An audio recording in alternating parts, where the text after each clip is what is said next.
मेरा नाम हीरोटो है। 2 दिन पहले एक ट्रक ने मुझे टोक्यो के एक क्रॉसवॉक पर मार दिया। अब मैं फिर से मर रहा हूँ, इस बार धीमे एक 4x4 लकड़ी के राफ्ट पर, एक ऐसे ओशन के बीच में जो किसी भी मैप पर मौजूद नहीं है जिसे मैं जानता हूँ। सिस्टम स्क्रीन अभी भी मेरे सामने तैर रही है, हल्का नीला रंग सुबह के स्काई के सामने। हुक और हैमर का यूज करो मटेरियल्स इकट्ठा करने के लिए और क्राफ्ट करो। मैं इसे 10वीं बार पढ़ता हूँ। मेरी जीभ इतनी सूखी है, ऐसा लगता है जैसे चमड़े का एक टुकड़ा मेरे मुंह की छत से चिपका हुआ है। मेरे होंठ 3 जगह से फट चुके हैं और उन दरारों का स्वाद कोपर जैसा है। लेकिन अब मैं वो देख रहा हूं जो मैंने कल नहीं देखा था। मेरे चारों तरफ का ओशन खाली नहीं है, ये कचरे का एक ग्रेवयार्ड है। पुराने प्लैंक आलसी गोल घुमाव में बहते हुए गुजर रहे हैं। एक लकड़ी का बैरल 20 मीटर दूर पानी पर उछल रहा है। रस्सी के टुकड़े, कैनवस के फटे हिस्से, एक टूटा हुआ क्रेट, एक प्लास्टिक बॉय जो उम्र के कारण पीला हो गया है। समुद्र ने यह सब मेरे चारों तरफ इकट्ठा कर लिया है, जैसे कोई ऑफरिंग हो या एक टेस्ट। मैं हुक पकड़ता हूँ, रस्सी मेरे हाथों में खुरदरी है। मेरी हथेलियां पहले से ही कल की पैनिक से छिल चुकी है। मैं सबसे पास के टारगेट को चुनता हूँ, एक लंबा प्लैंक जो शायद 5 मीटर दूर तैर रहा है। पहला थ्रो छोटा, हुक पानी में गिरता है और मैं उसे वापस खींचता हूँ। दिल जोर से धड़क रहा है। दूसरा थ्रो बेहतर आर्क, हुक प्लैंक के किनारे को छूता है और फिसल जाता है। प्लैंक आलस से घूमता है और दूर बह जाता है। मैं जोर से गाली देता हूँ, मेरी आवाज एक कराह जैसी है। शांत हो जाओ हीरोटो, तुम आर्केड में फिशिंग गेम्स में अच्छे हुआ करते थे। सेम प्रिंसिपल, टारगेट से आगे निशाना लगाओ, उसे डूबने दो। तीसरा थ्रो, हुक प्लैंक के ऊपर आर्क बनाता है, गिरता है और मैं खींचता हूँ। मेटल लकड़ी में धंस जाता है। मैं उसे हाथ दर हाथ खींचता हूँ। प्लैंक राफ्ट के किनारे से घिसता हुआ, प्लस एक प्लैंक। मैं खुद को 1 सेकंड की जीत महसूस करने देता हूँ, फिर मैं फिर से देखता हूँ। अब बैरल अगला है, ये भारी है। मैं बता सकता हूँ जिस तरह ये पानी में बैठा है उससे। 3 थ्रो लगते हैं हुक को उसके आयरन रिंग में सही से फंसाने के लिए। उसे खींचना मुझे लगभग आगे गिरा देता है। मैं अपने पैर राफ्ट के किनारे पर जमाता हूँ और पीछे झुकता हूँ। उसे सेंटीमीटर दर सेंटीमीटर खींचता हूँ जब तक वह प्लैंक से टकराता नहीं है। बैरल खाली है, बिल्कुल खाली है। 1 सेकंड के लिए मैं चिल्लाना चाहता हूँ, फिर मुझे याद आता है ये अंदर की चीजें नहीं है जो मायने रखती है, ये खुद बैरल है। मैं हैमर उठाता हूँ। लकड़ी पुरानी है और कुछ जगह सड़ी हुई है। मैं एक ही बार में पहला टुकड़ा तोड़ देता हूँ। अगले टुकड़े आसानी से अलग हो जाते हैं। Plus 6 plank, plus 4 iron ring, जंग लगे नेल्स का एक बिखराव जिसे मैं अपने हाथ से एक ढेर में इकट्ठा करता हूँ। सिस्टम स्क्रीन झिलमिलाती है। एक नई लाइन का टेक्स्ट चमककर सामने आता है। Recipe unlocked, solar desalinator. एक कंटेनर चाहिए, एक फैब्रिक, ट्रांसपेरेंट या पतला, एक सेकेंडरी कंटेनर, सनलाइट। मैं शब्दों को घूरता हूँ। Solar desalinator. एक याद ऊपर आती है मिडिल स्कूल की साइंस क्लास से। Mister Tanaka, physics teacher, water cycle के पोस्टर के सामने। सर नमकीन पानी को गर्म करता है, पानी भाप बनता है, नमक पीछे छोड़ देता है। वेपर ठंडी होती है, ड्रॉपलेट्स बन जाती है। ड्रॉपलेट्स शुद्ध पानी होती हैं।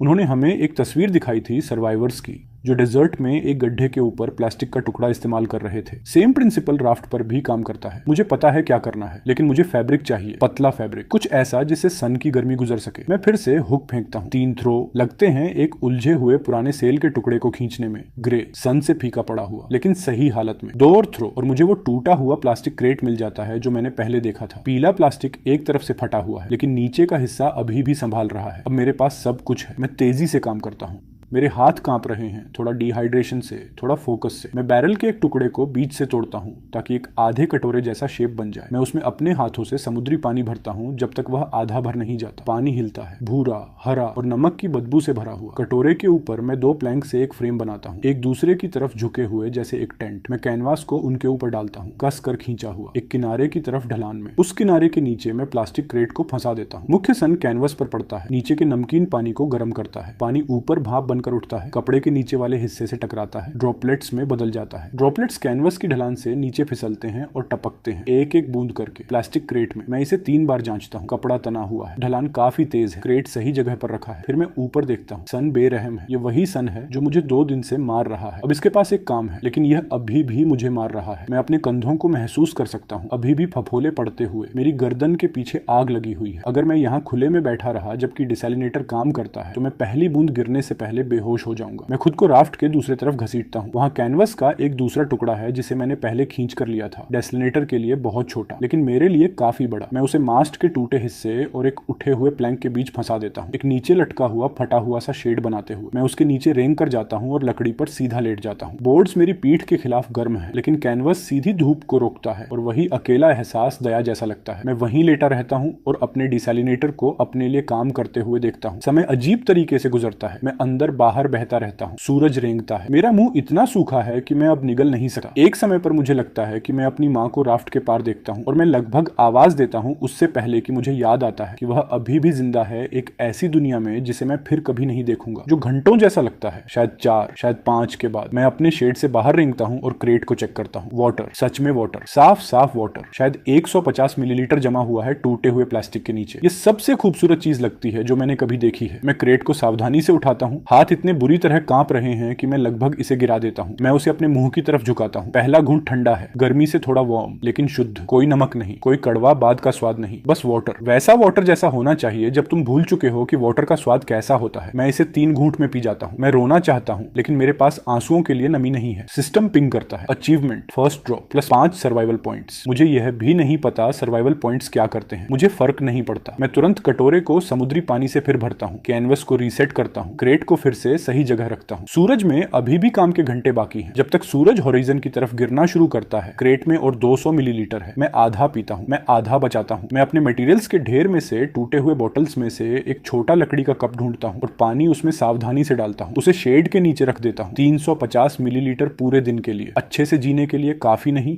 मैं राफ्ट के किनारे बैठता हूँ जब सूरज ढलता है। 2 दिनों में पहली बार मेरा दिमाग साफ है। मेरे हाथ कांपना बंद कर चुके हैं। मेरे होंठों की दरारें अभी भी दर्द करती हैं, लेकिन वे अब खून नहीं बहाती। मैं अपने दिमाग में हिसाब करता हूँ। मटेरियल्स, 6 प्लैंक बचे हुए, 4 आयरन रिंग, 15 जंग लगे नेल्स, एक काम करता हुआ डिसैलिनेटर जो शायद 350 मिलीलीटर रोज बनाता है। फूड 0, हेल्थ गंभीर लेकिन स्थिर। यह ज्यादा नहीं है। 2 दिन पहले यह कुछ भी नहीं था। 2 दिन पहले मैं टोक्यो की सड़क पर एक लाश था। अब मैं एक आदमी हूँ जिसके पास कैनवस की छत है और वाटर का एक कटोरा और एक हैमर। मैं इसे ले लूंगा। फिर मैं पानी में कुछ हिलता हुआ देखता हूँ राफ्ट के नीचे। मैं जम जाता हूँ। मेरा हाथ बिना सोचे हैमर पकड़ लेता है। एक आकार, छोटा, शायद मेरी फोरआर्म जितना लंबा, चांदी जैसा। वह मेरे नीचे प्लैंक्स के बीच से तेजी से निकलता है और गायब हो जाता है। एक फिश। मैं लगभग हंसता हूँ। मेरी अगली समस्या अभी खुद सामने आई है और यह एक समस्या है जिसे मैं खा सकता हूँ। फिर मैं दूसरा आकार देखता हूँ, फिश के पीछे, बड़ा, बहुत बड़ा, लंबा और ग्रे और धीरे चलता हुआ, वैसे जैसे कुछ चलता है जब उसे दिखने की चिंता नहीं होती। वह राफ्ट के नीचे से फिसलता है और आगे बढ़ता रहता है, गहरे नीले में गायब होता हुआ। वह कम से कम 2 मीटर लंबा था। मैं बहुत स्थिर बैठता हूँ हाथ में हैमर के साथ और मैं लंबे समय तक नहीं हिलता उसके जाने के बाद। मैंने उस रात नहीं सोया। हर बार जब मैंने अपनी आंखें बंद की, मैंने उस ग्रे आकार को राफ्ट के नीचे फिसलते हुए देखा। धीमा, धैर्यवान, बड़ा। मैं अपनी पीठ के बल लेटा रहता हूँ, हैमर अपने सीने पर रखकर, और सितारों को देखता हूँ। गलत सितारे, अजनबी कॉन्स्टलेशंस, जिन्हें मैं नाम नहीं दे सकता था जब तक कि पूर्वी स्काई फीका होना शुरू नहीं हुआ। जब सूरज निकला, मैंने सबसे पहले डिसैलिनेटर को चेक किया। 200 मिलीलीटर क्रेट में इंतजार कर रहा था रात की धीमी कंडेंसेशन से। मैंने आधा पिया, बाकी बचाया, कटोरे को समुद्री पानी से फिर भरा और कैनवस को रीसेट किया। फिर मेरे पेट ने मुझे याद दिलाया कि 3 दिन हो चुके हैं। कोई हल्की भूख नहीं, एक असली गहरी जानवर जैसी मांग, वैसी जो तुम्हारे हाथों को कांपने पर मजबूर करती है और तुम्हारी नजर को संकीर्ण कर देती है। वाटर तुम्हें जिंदा रखता है, लेकिन यह तुम्हें खिलाता नहीं है। मुझे अभी कैलोरीज चाहिए थी। मैंने सिस्टम स्क्रीन खोली, recipe unlock. Primitive fishing rod के लिए चाहिए एक लंबा पोल, एक लंबाई की रोप, एक हुक, बेट। मैं लगभग हंस पड़ा। बेट, बिल्कुल। सिस्टम तुम्हें बताता है कि तुम्हें क्या चाहिए, लेकिन यह नहीं बताता कि इसे कहां से लाना है। पोल, उसे मैं हल कर सकता था। मैं एक लंबे प्लैंक को अपनी तरफ घसीटता हूं और उस पर हैमर से काम शुरू करता हूं, खुरदरे किनारों को अलग करते हुए। सुंदर नहीं, सीधा नहीं, लेकिन लगभग 1.5 मीटर लंबा और इतना हल्का कि घुमाया जा सके। रोप, यह भी हल हो सकता है। कल मैंने सड़ी हुई हेम्प रोप का एक टुकड़ा खींच कर लिया था। इसका ज्यादातर हिस्सा बेकार था, मेरे हाथों में गीले कागज की तरह टूटता हुआ, लेकिन अंदर के रेशे अभी भी मजबूत थे। मैं पालथी मारकर बैठता हूं और रोप को सावधानी से खोलता हूं, अच्छे फाइबर्स को मरे हुए हिस्सों से अलग करता हुआ। 20 मिनट के धैर्य वाले काम के बाद मेरे पास शायद 2 मीटर की यूजेबल लाइन थी, पतली लेकिन मजबूत। हुक, यही समस्या थी। मैं टूटे हुए बैरल से 4 आयरन रिंग में से एक उठाता हूँ, भारी, पहले से थोड़ा मुड़ा हुआ, लेकिन पूरा गोल। हुक नहीं, मुझे इसके एक हिस्से को मोड़कर आकार देना था, एक सिरा तेज करना था, एक छोटा कांटा छोड़ना था अगर मैं कर पाता। मेरे पास कोई फोर्ज नहीं था, कोई आग नहीं, कोई एनविल नहीं, बस एक हैमर और एक लकड़ी का राफ्ट। सोचो हिरोटो, वही प्रिंसिपल जैसा डिसैलिनेटर में था, जो है उसका यूज करो। मैं आयरन रिंग को राफ्ट के कोने पर रखता हूं जहां 2 भारी प्लैंक मिलते हैं। सबसे कठोर, सबसे सपाट सतह जो मेरे पास थी, मैं अपने बाएं हाथ से रिंग को दबाकर रखता हूं। अपने दाएं हाथ से मैं हैमर को उसके एक हिस्से पर जोर से मारता हूं। रिंग बजती है, उसके नीचे का प्लैंक कांपता है। मैं उसे फिर मारता हूं, फिर लगभग 30 बार के बाद आयरन मुड़ना शुरू करता है, ज्यादा नहीं, एक तरफ हल्का सा झपटा। मैं उसी जगह पर मारता रहता हूं। मेरा कंधा जलने लगता है, पसीना मेरी आंखों में बहता है और मैं उसे झपक कर हटाता हूं, जो 1 घंटे जैसा लगता है। उसके बाद मैं एक जगह रिंग को तोड़ने में सफल हो जाता हूं, बंद गोले को एक मुड़े हुए सी आकार में बदलते हुए। अब मेरे पास कुछ था जिसे मैं आकार दे सकता था। मैं खुले सिरों पर काम करता हूं, एक को सीधा करता हूं। गर्मी कुछ नहीं करती, बस कच्ची ताकत और दोहराव। दूसरे सिरे को मैं मुड़ा हुआ छोड़ता हूं, उसे धीरे धीरे एक तेज हुक के आकार में मारता हूँ। उसे नुकीला बनाने के लिए मैं मेटल को आगे पीछे एक जंग लगे नेल पर रगड़ता हूँ जिसे मैंने बचाया था, जैसे एक नाइफ को शार्पनिंग स्टोन पर। इसमें हमेशा लगता है, मेरी उंगलियां ऐंठ जाती हैं, मेटल नेल के खिलाफ ची ची करता है। लेकिन शायद 2 घंटे के काम के बाद मेरे पास कुछ था जिसे हुक कहा जा सकता था। कच्चा, टेढ़ा। नोक उतनी तेज नहीं थी जितनी मैं चाहता था, लेकिन आकार सही था। इतना मुड़ा हुआ कि एक फिश को पकड़ सके, इतना तेज कि स्किन को छेद सके। मैं रोप को सीधे सिरे से बांधता हूँ एक नॉट से, जो मुझे आधा याद है एक फिशिंग ट्रिप से अपने अंकल के साथ जब मैं 12 साल का था। दूसरे सिरे को पोल से बांधता हूँ। अब मुझे बेट चाहिए था। मैं राफ्ट के किनारे बैठता हूँ और पानी में देखता हूँ। छोटे चांदी जैसे आकार मेरे नीचे प्लैंक के बीच झिलमिलाते हैं। वही तरह की फिश जो मैंने कल देखी थी। वे मेरे राफ्ट की छाया के बारे में जिज्ञासु हैं, उस ठंडी अंधेरी जगह के बारे में जो यह तेज सुबह के सन में देता है। वहां शायद 1 दर्जन है, शायद ज्यादा। लेकिन फिश एक खाली हुक को नहीं काटती, उन्हें उस पर कुछ चाहिए, कुछ जो फूड जैसा महके। मेरे पास कोई फूड नहीं था। मैंने सबसे साफ चीज पहले आजमाई। मैंने अपने शॉर्ट से फैब्रिक का एक टुकड़ा फाड़ा, छोटा, बस अंगूठे के आकार का, और उसे हुक से बांध दिया। उसे पानी में नीचे किया, कुछ नहीं। फिश उसके पास से तैर गई, पूरी तरह अनदेखा करते हुए। उनमें से एक ने एक बार उसे टक्कर मारी और मुड़ गई। मैंने लाइन को वापस ऊपर खींचा, वहीं बैठा सोचता रहा। एक फिश क्या चाहती है? Movement, smell, blood. ब्लड। मैंने अपने हाथों की तरफ देखा। वे पहले से ही कल से खराब हालत में थे, रोप से छिले हुए, लकड़ी से खरोंचे हुए। मैंने अपने पोर पर एक छोटा सा स्केप छेड़ा और उसे खोल दिया। लाल की एक बूंद उभरी। मैंने उसे हुक पर मल दिया, लाइन को वापस नीचे किया। बदलाव तुरंत था। 3 चांदी जैसी फिश सेकंडों के भीतर हुक की तरफ बढ़ी। मैंने लाइन को झटका महसूस किया, एक छोटा सा खिंचाव, लगभग नहीं के बराबर, फिर एक तेज। मैंने पोल को झटका दिया। एक फिश पानी से बाहर उछली, हवा में मुड़ती हुई, हुक उसके होंठ से होकर, लगभग मेरे हाथ के आकार की, शायद 200 ग्राम। वह डेक पर गिरी और तड़पने लगी। मैं उसे घूरता रहा, 1 सेकंड के लिए मैं बस घूरता रहा। फिश प्लैंक के खिलाफ फड़फड़ाती रही, उसकी चांदी जैसी स्केल सन को पकड़ती हुई, उसकी छोटी आंख कहीं नहीं देखती हुई। फिर मैं अपने घुटनों पर गिरा और उसे पकड़ लिया, इससे पहले कि वह फिर से वाटर में फड़फड़ाकर वापस चला जाता। वह फिसलन भरा था, उस तरह से फिसलन भरा जिसके लिए मैं तैयार नहीं था, और वह लगभग 2 बार मेरे हाथों से निकल गया इससे पहले कि मैं उस पर सही पकड़ बना पाता। मैंने उसे डेक के खिलाफ दबा दिया और उसके सिर पर हैमर नीचे मारा। वह शांत हो गया। प्लस एक फिश, प्लस 200 ग्राम रॉ प्रोटीन। मैं अपनी एड़ियों पर पीछे बैठ गया, जोर से सांस लेते हुए। 3 दिन की भूख, और मैंने अभी एक फिश पकड़ी, एक मुड़े हुए आयरन के टुकड़े और अपने ही ब्लड की एक बूंद से। मैंने उसके मुंह से हुक सावधानी से निकाला, क्योंकि मुझे अगले के लिए हुक सही हालत में चाहिए था, और लाइन को फिर से सेट किया। इस बार मैंने फिश की अपनी इंटेस्टाइन को बेट के रूप में यूज किया। मैंने एक बार पढ़ा था कि फिश के गट्स लगभग किसी भी चीज से बेहतर होते हैं। मैंने उसके पेट को एक टूटे हुए नेल के तेज किनारे से काटा, एक छोटा सा गट का टुकड़ा निकाला, उसे हुक पर पिरो दिया, लाइन को फिर से नीचे किया। 30 सेकंड के भीतर हिट। सुबह के बीच तक मेरे पास डेक पर 4 फिश थी। दोपहर तक मेरे पास 6 थी। मैं रुक गया क्योंकि मेरे हाथ ऐंठ रहे थे, और क्योंकि 6 फिश एक बार में खाने से ज्यादा थी, और मेरे पास उन्हें बचाने का कोई तरीका नहीं था। वे इस गर्मी में घंटों के भीतर सड़ने लगेंगी। मैंने पहली को कच्चा खाया। इसका वर्णन करने का कोई अच्छा तरीका नहीं है। मैं यह दिखावा नहीं करूंगा कि यह कुछ भी था सिवाय घिनौना। मांस ठंडा और चिपचिपा था, और छोटी हड्डियां मेरे दांतों में फंस गईं, और गंध ने मुझे उल्टी करने जैसा महसूस कराया। लेकिन कैलोरीज असली थी। पहले काटने के बाद मैंने खुद को धीरे चबाने के लिए मजबूर किया, व्यवस्थित तरीके से, मांस को छोटे टुकड़ों में निगलते हुए। जब तक मैंने पहली फिश खत्म की, मैं कुछ महसूस कर सकता था जो मैंने 3 दिनों में महसूस नहीं किया था। मेरे पेट में गर्मी का एक आधार, ऊर्जा का एक छोटा कोर मेरी बाहों में लौटता हुआ। मैंने दूसरी फिश खाई, फिर मैं रुक गया, क्योंकि मैं महसूस कर सकता था कि मेरा शरीर और ज्यादा को अस्वीकार करना चाहता है, और क्योंकि मैंने बहुत समय पहले सर्वाइवल वीडियोस में सीखा था कि एक भूखा व्यक्ति जो बहुत ज्यादा बहुत तेजी से खाता है वास्तव में खुद को मार सकता है। मैं टूटी हुई मास्ट के सहारे अपनी पीठ लगाकर बैठ गया और फूड को सेटल होने दिया। पहली बार जब से मैंने इस राफ्ट पर अपनी आंखें खोली थी, मुझे एक जीवित चीज जैसा महसूस हुआ, एक मरती हुई के बजाय। मैं दोपहर के शुरुआती समय में फिर से फिशिंग पर गया। मुझे दिन के बाकी हिस्से के लिए कम से कम 2 और चाहिए थे, और मैं यह पता लगाना चाहता था कि गट बैट कितनी देर तक काम करता रहेगा, इससे पहले कि मुझे नया चाहिए। मैंने लाइन को नीचे किया, इंतजार किया। एक बाइट, तेज, दूसरों से ज्यादा जोरदार। मैंने ऊपर खींचा और रोड लगभग मेरे हाथों से निकल गया। जो भी दूसरी तरफ था वह बड़ा था। पोल खतरनाक तरीके से झुक गया। लाइन इतनी कसी हुई थी कि मैं उसे गूंजते हुए सुन सकता था। मैंने अपने पैर राफ्ट के किनारे के खिलाफ जमा दिए और खींचा, और 1 सेकंड के लिए मुझे लगा कि मेरे पास कुछ शानदार है, एक सच में बड़ी फिश, शायद 2 दिनों का खाना। फिर मैंने ग्रे आकार को नीचे से ऊपर आते हुए देखा। वह तेजी से ऊपर आया, उससे भी तेज जितना कोई इतनी बड़ी चीज को हिलना चाहिए। एक लंबा चिकना शरीर, शायद 1.5 मीटर, ऊपर से ग्रे और नीचे से सफेद, एक पच्चर के आकार का सिर, एक मुंह जो खुला, और मैंने दांत देखे, उनकी 2 कतारें, सफेद और छोटे और अंदर की तरफ झुके हुए। शार्क ने लाइन को एक गोली की तरह मारा। जो फिश मैंने पकड़ी थी वह एक ही झटके में उसके मुंह में गायब हो गई। पोल आगे झटका खाया इतनी ताकत से कि मेरा पूरा शरीर लगभग राफ्ट से खींच गया। मैंने महसूस किया मेरे पैर प्लैंक से उठ गए। खुद को किनारे के ऊपर आगे झुकते हुए महसूस किया। मैंने पोल छोड़ दिया। पोल मेरे हाथों से निकल गया और वाटर में चला गया। वह सतह से टकराया और झाग के घुमाव में गायब हो गया। खत्म। हुक, लाइन, पोल, सब कुछ। मैं जोर से डेक पर पीछे गिरा। मेरा कोहनी एक प्लैंक से टकराई और दर्द मेरे कंधे तक दौड़ गया। मैं हाथों और पैरों के बल किनारे से दूर भागा, खुद को राफ्ट के केंद्र की तरफ केकड़े की तरह धकेलते हुए। तब तक नहीं रुका जब तक मेरी पीठ मास्ट के टूटे हिस्से से नहीं टकराई। मैं वहां बैठ गया, मेरा दिल मेरी छाती से बाहर निकलने की कोशिश करता हुआ। जहां मेरा पोल था वह वाटर पहले ही फिर से शांत था, जैसे कुछ हुआ ही नहीं। कोई शार्क नहीं, कोई पोल नहीं, कोई निशान नहीं कि वहां कुछ कभी था। लेकिन मैंने उसे देखा था, मैंने देखा था वह कैसे हिलता है। मैंने दांत देखे, 1.5 मीटर। वह बड़ा शार्क भी नहीं है, वह एक छोटा है, एक जुवेनाइल। अगर मैं गिर गया होता,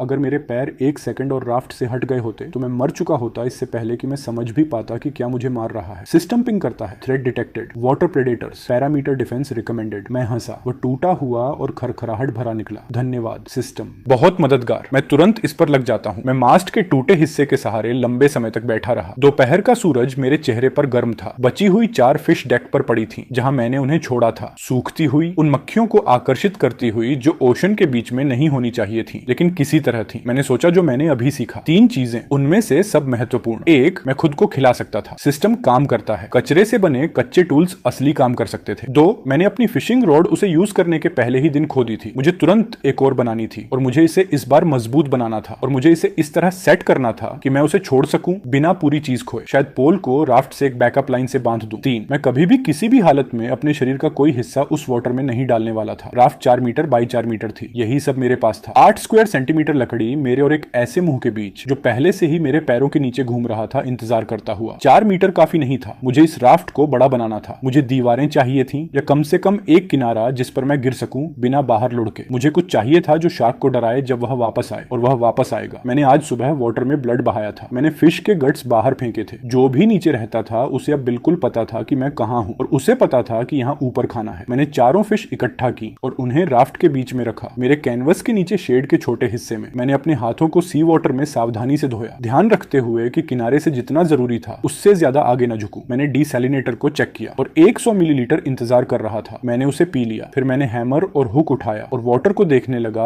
अगले कचरे के टुकड़े के लिए जिसे अंदर खींचना था। सूरज आधा आकाश में नीचे था। मेरे पास डेलाइट के घंटे बाकी थे और मेरे सीने में वह छोटी चीज जो 2 दिनों से निराशा थी अब कुछ और बन गई थी, कुछ ज्यादा कठोर, ज्यादा उपयोगी। मैं इस राफ्ट पर एक फोर्ट्रेस बनाने वाला था, प्लैंक दर प्लैंक, जो भी लगे, क्योंकि दूसरा विकल्प था उस पल का इंतजार करना जब मैं अपना संतुलन खो दूं। अगले 4 दिन एक रूटीन बन गए। मैं सनराइज पर जागता था, डेसैलिनेटर को चेक करता था, जो रात भर इकट्ठा हुआ था उसे पीता था, बोल को रीसेट करता था, कैनवस को रीसेट करता था। सुबह में फिश पकड़ता था इससे पहले कि सूरज बहुत ऊपर चला जाए। हर दिशा में हुक फेंकता था जहां तक मैं पहुंच सकता था। जो भी ओशन रात के दौरान मेरे पास धकेलता था उसे खींच कर लाता था। दोपहर तक मैं जो भी मैंने इकट्ठा किया था उसे हैमर से तोड़ता था। दोपहर बाद मैं क्राफ्टिंग करता था। शाम तक मैं सोचने के लिए बहुत थक जाता था। मैंने चौथे दिन एक नई फिशिंग रॉड बनाई, पहली से बेहतर, मोटा पोल, 2 गुनी रोप, एक सेफ्टी लाइन जो रोड को एक खूंटी से बांधती थी जिसे मैंने राफ्ट में ठोंका था ताकि अगर शार्क फिर से हमला करे तो मैं पूरी सेटअप न खोऊं। शार्क 2 बार वापस आया। दोनों बार मैंने पोल छोड़ दिया और सेफ्टी लाइन को अपना काम करने दिया। दोनों बार मैंने बेट और वह छोटी फिश खो दी जिसे मैंने पकड़ा था, लेकिन मैंने रॉड बचा ली। सबक की कीमत होती है जब तक कि तुम उन्हें सिर्फ एक बार चुकाओ। चौथे दिन के अंत तक मेरी जमा असली थी। मैंने उसे डेक पर गिनकर निकाला जैसे एक व्यापारी इन्वेंट्री करता है। 2 और बैरल, उनमें से एक का ढक्कन अभी भी बंद था जिसे मैंने तोड़ा खोलने के लिए और अंदर सिर्फ बासी हवा मिली, लेकिन लकड़ी अच्छी थी। 8 और प्लैंक अलग अलग लंबाई के, एक ठीक ठाक रोप का कुंडल बाहर से आधा सड़ा हुआ लेकिन बीच से मजबूत, एक फटा हुआ सेल का टुकड़ा लगभग 2 मीटर चौड़ा, एक प्लास्टिक बॉय पीला और फटा हुआ, एक छोटा मेटल ग्रेटिंग का टुकड़ा वैसा जैसा तुम एक शिप के इंजन रूम में देख सकते हो, और हफ्ते का इनाम एक लकड़ी का चेस्ट जो जंग और नमक से बंद था जिसे मैंने तीसरी दोपहर एक लंबे थ्रो से खींच कर लिया था। मैंने चेस्ट को आखिर के लिए छोड़ा। मुझे पता था यह क्या मतलब हो सकता है और मैं बहुत जल्दी निराश नहीं होना चाहता था। मैंने उस पर हैमर से 20 मिनट तक काम किया इससे पहले कि ढक्कन आखिरकार टूटकर खुला। अंदर तेल लगे कपड़े में लिपटा हुआ जो ज्यादातर बचा रहा था, एक फ्लिंट और स्टील स्ट्राइकर, एक जंग लगा नाइफ लकड़ी के हैंडल के साथ, ब्लेड गड्ढों से भरा लेकिन अभी भी तेज, 2 छोटी कैंडल्स, एक फिशिंग लाइन का कुंडल, असली फिशिंग लाइन, पतली और मजबूत, एक छोटा डिब्बा नेल्स का, सही तरह से बने हुए, वह जंग लगा कबाड़ नहीं जिसे मैं इकट्ठा कर रहा था, और सबसे नीचे लगभग छिपा हुआ एक बंद कांच की बोतल भरी हुई साफ लिक्विड से। मैंने उसे सावधानी से खोला, सूंघा, ताजा वाटर, पूरी बोतल, शायद 700 मिलीलीटर। मैं डेक पर बैठ गया, दोनों हाथों में बोतल पकड़े हुए, और एक लंबे मिनट तक मैं हिला नहीं। 700 मिलीलीटर, 2 दिन का पीना, आसानी से 1 हफ्ता अगर मैं अनुशासित रहूं। लेकिन असली खजाना वाटर नहीं था, वह फ्लिंट और स्टील था। अब फायर संभव था। मैंने बोतल को सावधानी से नीचे रखा और स्ट्राइकर को अपने हाथों में पलटा। मुड़ा हुआ स्टील का एक टुकड़ा जो उंगलियों में पकड़ने के लिए बना था, काले फ्लिंट का एक छोटा टुकड़ा। मैंने अपने जीवन में कभी एक यूज नहीं किया था, मैंने उन्हें सिर्फ मूवीज में और यूट्यूब पर देखा था, लेकिन प्रिंसिपल आसान था। स्टील को फ्लिंट के खिलाफ एक कोण पर मारो, स्पार्क पकड़ो, उसे टिंडर दो। मैं आज रात फायर कर सकता था, लेकिन मैं एक लकड़ी के राफ्ट पर फायर नहीं कर सकता था। सूखे पाइन प्लैंक पर फायर ओशन के बीच में मुझे शार्क से भी तेज मार देगा। एक स्पार्क गलत जगह पर एक एम्बर बोर्ड्स के बीच की दरार में लुढ़कता हुआ और पूरा राफ्ट मिनटों में एक मशाल बन जाएगा। मैं आग से बचने के लिए वाटर में कूदता और शार्क मुझे 3 सांस लेने से पहले ही पकड़ लेता। फायर को एक सुरक्षित जगह चाहिए थी, एक जगह जहां उसके नीचे कोई लकड़ी ना हो, एक जगह जिसे मैं कंट्रोल कर सकूं। इसलिए फायर पाने से पहले मुझे राफ्ट को फैलाना और हिस्सों में बांटना था। मैं इसके बारे में पहले से 2 दिनों से सोच रहा था। जब मैं फिश पकड़ता था, जब मैं मटेरियल्स खींच कर लाता था, जब मैं शार्क को शाम में मेरे पैरों के नीचे धीरे घूमते हुए देखता था। मेरे पास एक प्लान था, मुझे बस शुरू करना था। मैंने अगली सुबह शुरू किया। पहले विस्तार आया। मैंने 2 नए भारी प्लैंक को राफ्ट के पूर्वी किनारे से बांधा, उसे लगभग 1 मीटर बाहर बढ़ाते हुए। फिर 2 और प्लैंक जो लंबवत चले, पूरी चीज को एक कच्चे ढांचे में जोड़ते हुए। फिर ऊपर से प्लैंकिंग बोर्ड कसकर रखे गए, चेस्ट से मिले सही नेल से ठोंके गए। जब मैं उस पर खड़ा हुआ तो नया हिस्सा चरमराया। मैंने अभी उस पर भरोसा नहीं किया, लेकिन उसने मेरा वजन संभाल लिया। मैंने वहीं पश्चिमी तरफ किया। विस्तार के पहले दिन के अंत तक मैंने राफ्ट को 4 मीटर बाई 4 मीटर से बढ़ाकर लगभग 6 बाई 5 कर दिया। ज्यादा नहीं, लेकिन अतिरिक्त जगह पहले से ही स्पेस को हिस्सों में बांटने के लिए काफी थी। मैंने दूसरा दिन दक्षिणी तरफ बिताया। शाम तक राफ्ट लगभग 8 मीटर बाई 6 था। अब यह पूरी तरह अलग दिख रहा था। यह ऐसा दिख रहा था जैसे किसी ने इसे जानबूझकर बनाया हो, बजाय इसके कि किसी को इस पर फेंक दिया गया हो। फिर मैंने हिस्से बनाना शुरू किया। जोने, किचन। मैंने वह कोना चुना जो मेरी सोने की जगह से सबसे दूर था, दक्षिण पश्चिम कोना, जहां हवा का बहाव धुआं राफ्ट के बाकी हिस्से से दूर ले जाएगा। मैंने प्लैंक की दोहरी मोटी परत का एक आधार बनाया। फिर उसके ऊपर मैंने मेटल ग्रेटिंग रखा जो मैंने बचाया था। ग्रेटिंग के नीचे मैंने गीली रेत की एक परत भरी, रेत जो मैंने एक खाली बैरल से निकाली थी जहां वह बैलेस्ट के रूप में इस्तेमाल हुई थी। रेत ही कुंजी थी। ये गर्मी को सोख लेगी और नीचे की लकड़ी को किसी भी एम्बर से बचाएगी जो ग्रेटिंग से गिर जाए। ग्रेटिंग के ऊपर मैंने पत्थरों का एक छोटा घेरा बनाया, टूटी हुई सिरेमिक के टुकड़े चेस्ट से, साथ में कुछ सपाट मेटल के टुकड़े जिन्हें मैंने आकार में ठोका। एक प्रिमिटिव हार्ट, कच्चा, बदसूरत, खतरनाक, अगर मैं सावधान नहीं रहा, लेकिन काम करने वाला। मैंने उसी शाम इसे टेस्ट किया। मैंने सूखे फटे हुए फैब्रिक की एक छोटी मुट्ठी ली, सड़ी हुई रोप का अंदर का हिस्सा जिसे मैं खोल रहा था उसे फुलाकर टिंडर का एक घोंसला बनाया। मैंने फ्लिंट को स्टील के खिलाफ मारा। पहले 3 वारों से कुछ नहीं हुआ। चौथे ने एक चमकीला स्पार्क दिया जो टिंडर को छूने से पहले ही मर गया। 5वां, 6ठा, 7वां स्पार्क, लेकिन पकड़ नहीं। 8वें वार पर एक स्पार्क रोप के फुल में गिरा और टिक गया। मैं पास झुका और उस पर फूंक मारी, हल्के से, वैसे जैसे मैंने लोगों को वीडियोस में करते देखा था। स्पार्क रेंगता रहा, फिर उसने पकड़ लिया। एक छोटी नारंगी फ्लेम रोप के फुल में खिली, मेरे अंगूठे से बड़ी नहीं। मैंने सूखे प्लैंक का एक पतला टुकड़ा डाला, फिर एक और, फिर टूटे हुए बैरल के टुकड़े का एक छोटा हिस्सा। लौ बढ़ी। 5 मिनट के अंदर मेरे पास मेटल ग्रेटिंग पर एक असली आग चल रही थी। धुआं ऊपर उठ रहा था और शाम की हवा उसे खींचकर खाली होरिजन की तरफ ले जा रही थी। मैंने एक मछली पकाई। मैंने उसे एक जंग लगे चाकू से साफ किया, उसे एक पतली तेज की हुई लकड़ी पर पिरोया, उसे आग के ऊपर लगभग 4 मिनट तक रखा, धीरे धीरे घुमाते हुए, देखते हुए कि सफेद मांस पारदर्शी से अपारदर्शी हो रहा है। त्वचा एक तरफ से काली हो गई, मांस का कुछ हिस्सा चर्बी आग में टपक गया और चर्बी सिसकारी, और पकती मछली की गंध मेरे सीने पर हथौड़े की तरह लगी। मैं अपनी आग के पास तख्तों पर बैठ गया और उसे अपने हाथों से खाया। मैं इसके बारे में काव्यात्मक नहीं बनने वाला। ये एक छोटी मछली थी, खराब तरीके से पकी हुई, मेरी उंगलियों से खाई गई एक लकड़ी के बेड़े पर कहीं के बीच में, लेकिन यह गर्म थी। यह पहला गर्म खाना था जो मुझे मरने के बाद मिला था। और कच्ची मछली और पकी हुई मछली के बीच का फर्क, ठंडे मरे हुए मांस और एक भोजन के बीच का फर्क, एक जानवर और एक इंसान के बीच का फर्क है। मैं आग के पास बैठा रहा जब तक वह धीमी नहीं हो गई, और फिर मैंने अंगारों को ध्यान से रेत की एक परत के नीचे दबा दिया ताकि वे सुबह तक जिंदा रहें। John B, desalinator station. मैंने आधा दिन डेजालिनेटर को फिर से बनाने में बिताया, एक ऊंचे प्लेटफॉर्म पर पूर्वी किनारे पर। अब 2 एक दूसरे के समानांतर, 2 गुना सरफेस एरिया, 2 गुना आउटपुट, लगभग 700 मिलीलीटर प्रतिदिन अगर सूरज पूरा हो। मैंने एक छोटा लकड़ी का फ्रेम बनाया कलेक्शन क्रेट्स को पकड़ने के लिए ताकि वे लहर में पलट न जाएं।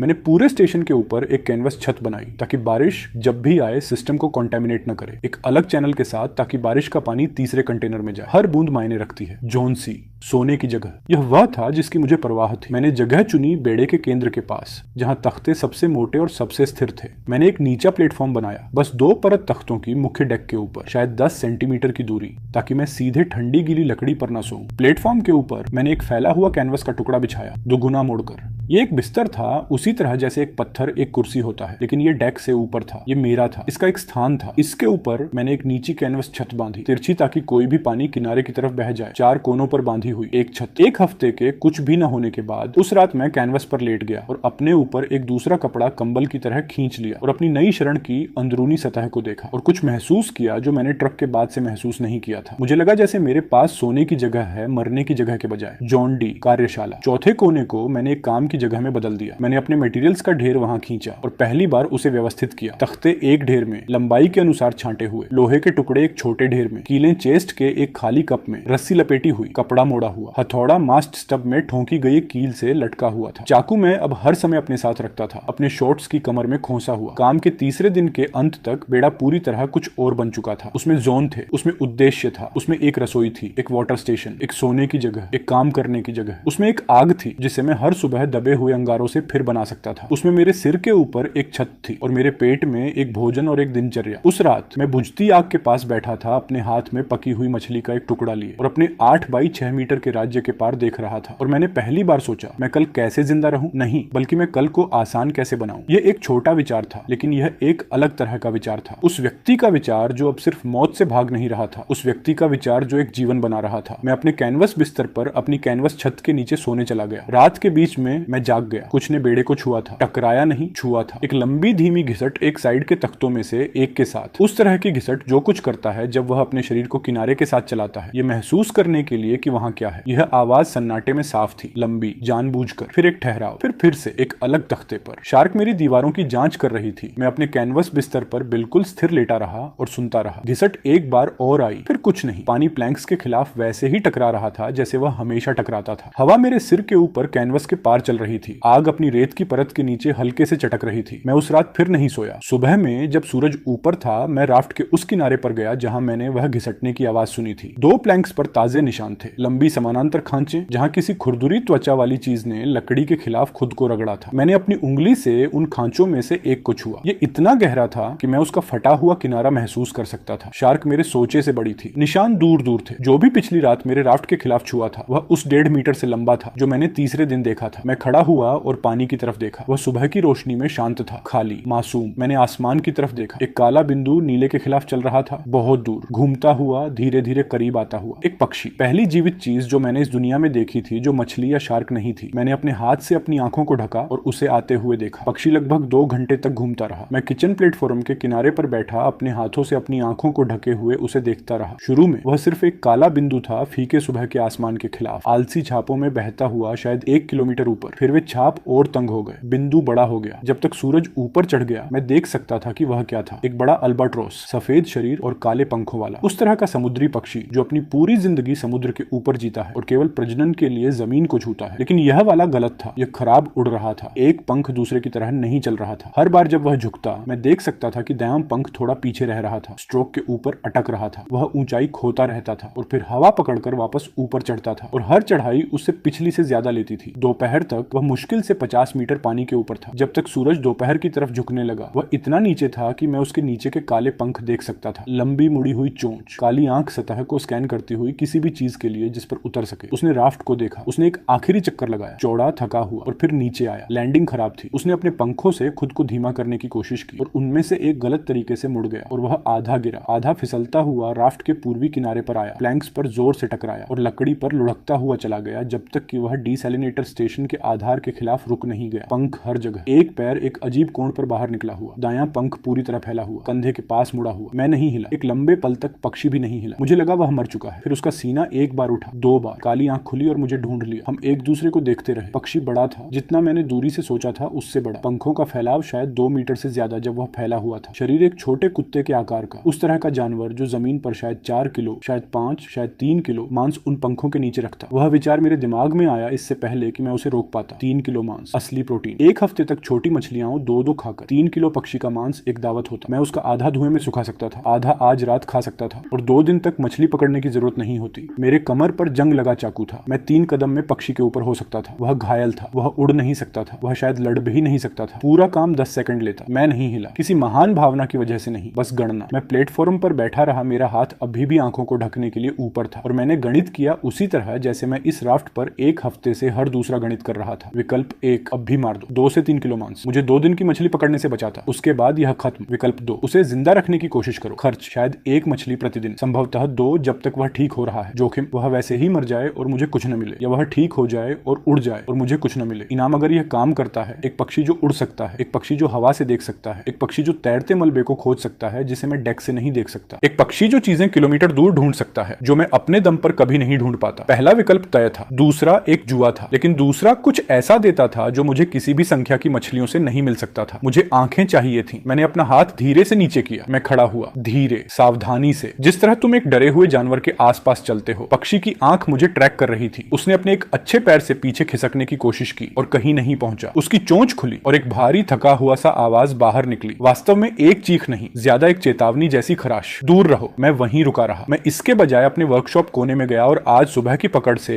एक छोटी मछली उठाई। मैं इसे लंच के लिए पकाने वाला था। मैंने इसे चाकू से आधा काट दिया, साफ कट, धीमे, ताकि पक्षी देख सके कि मैं क्या कर रहा था। और फिर मैं झुका और एक आधा प्लैंक पर उसकी तरफ सरकाया। लगभग 1 मीटर दूर रुक गया। पक्षी ने मछली को देखा, फिर उसने मुझे देखा, फिर मछली को। वह नहीं हिला। मैं पीछे हट गया किचन प्लेटफॉर्म तक और वहीं बैठ गया जहां मैं पहले था। मैंने सीधे पक्षी को नहीं देखा। मुझे जानवरों के बारे में इतना पता था कि किसी को घूरना एक थ्रेट होता है। आधा घंटा बीत गया। पक्षी ने मछली को नहीं छुआ। सूरज नीचे जाना शुरू हो रहा था। मैंने एक अलग तरीका आजमाया। मैंने मछली का दूसरा आधा उठाया और उसे अपने मुंह में कुछ देर चबाया, जब तक मांस टूटकर एक सॉफ्ट गूदे में नहीं बदल गया। घिनौना। लेकिन मैंने नेचर डॉक्यूमेंट्रीज में मां पक्षियों को अपने बच्चों को ऐसे खिलाते देखा था। शायद यह कुछ ऐसा था जिसे वह पहचान सके। मैंने गूदा अपनी हथेली में थूका और अपने हाथों और घुटनों पर आगे बढ़ा, धीरे, जब तक मैं पक्षी से लगभग एक शरीर की दूरी पर नहीं था। मैंने गूदा उसके सामने रख दिया, फिर मैं पीछे हट गया। इस बार पक्षी ने अपनी गर्दन आगे बढ़ाई, गूदे को सूंघा, एक बार चोंच मारी हिचकिचाते हुए, फिर से, और दूसरी चोंच असली थी। उसने पूरा गूदा 3 झटकों में खा लिया और फिर अपनी काली आंख से मुझे ऐसे देखा जैसे और मांग रहा हो। मैंने एक और गूदा बनाया, इस बार उसे और करीब लाया। पक्षी ने इसे आधे मीटर की दूरी से खा लिया। सूर्यास्त तक उसने मेरे हाथ से मैश्ड रूप में पूरी एक छोटी मछली खा ली थी। मैंने उसी शाम उसका नाम रखा, जब मैं आग के पास बैठा था और उसे डेक के पार से देख रहा था। मैं उसे कुछ आसान बुलाना चाहता था, कुछ ऐसा जिसे मैं चिल्ला सकूं अगर जरूरत पड़े। अल्बाट्रॉस के लिए जापानी शब्द आहोदोरी है, जिसका मतलब होता है मूर्ख पक्षी, क्योंकि उन्हें जमीन पर पकड़ना इतना आसान होता है। वह बहुत लंबा और बहुत बदतमीज था। तो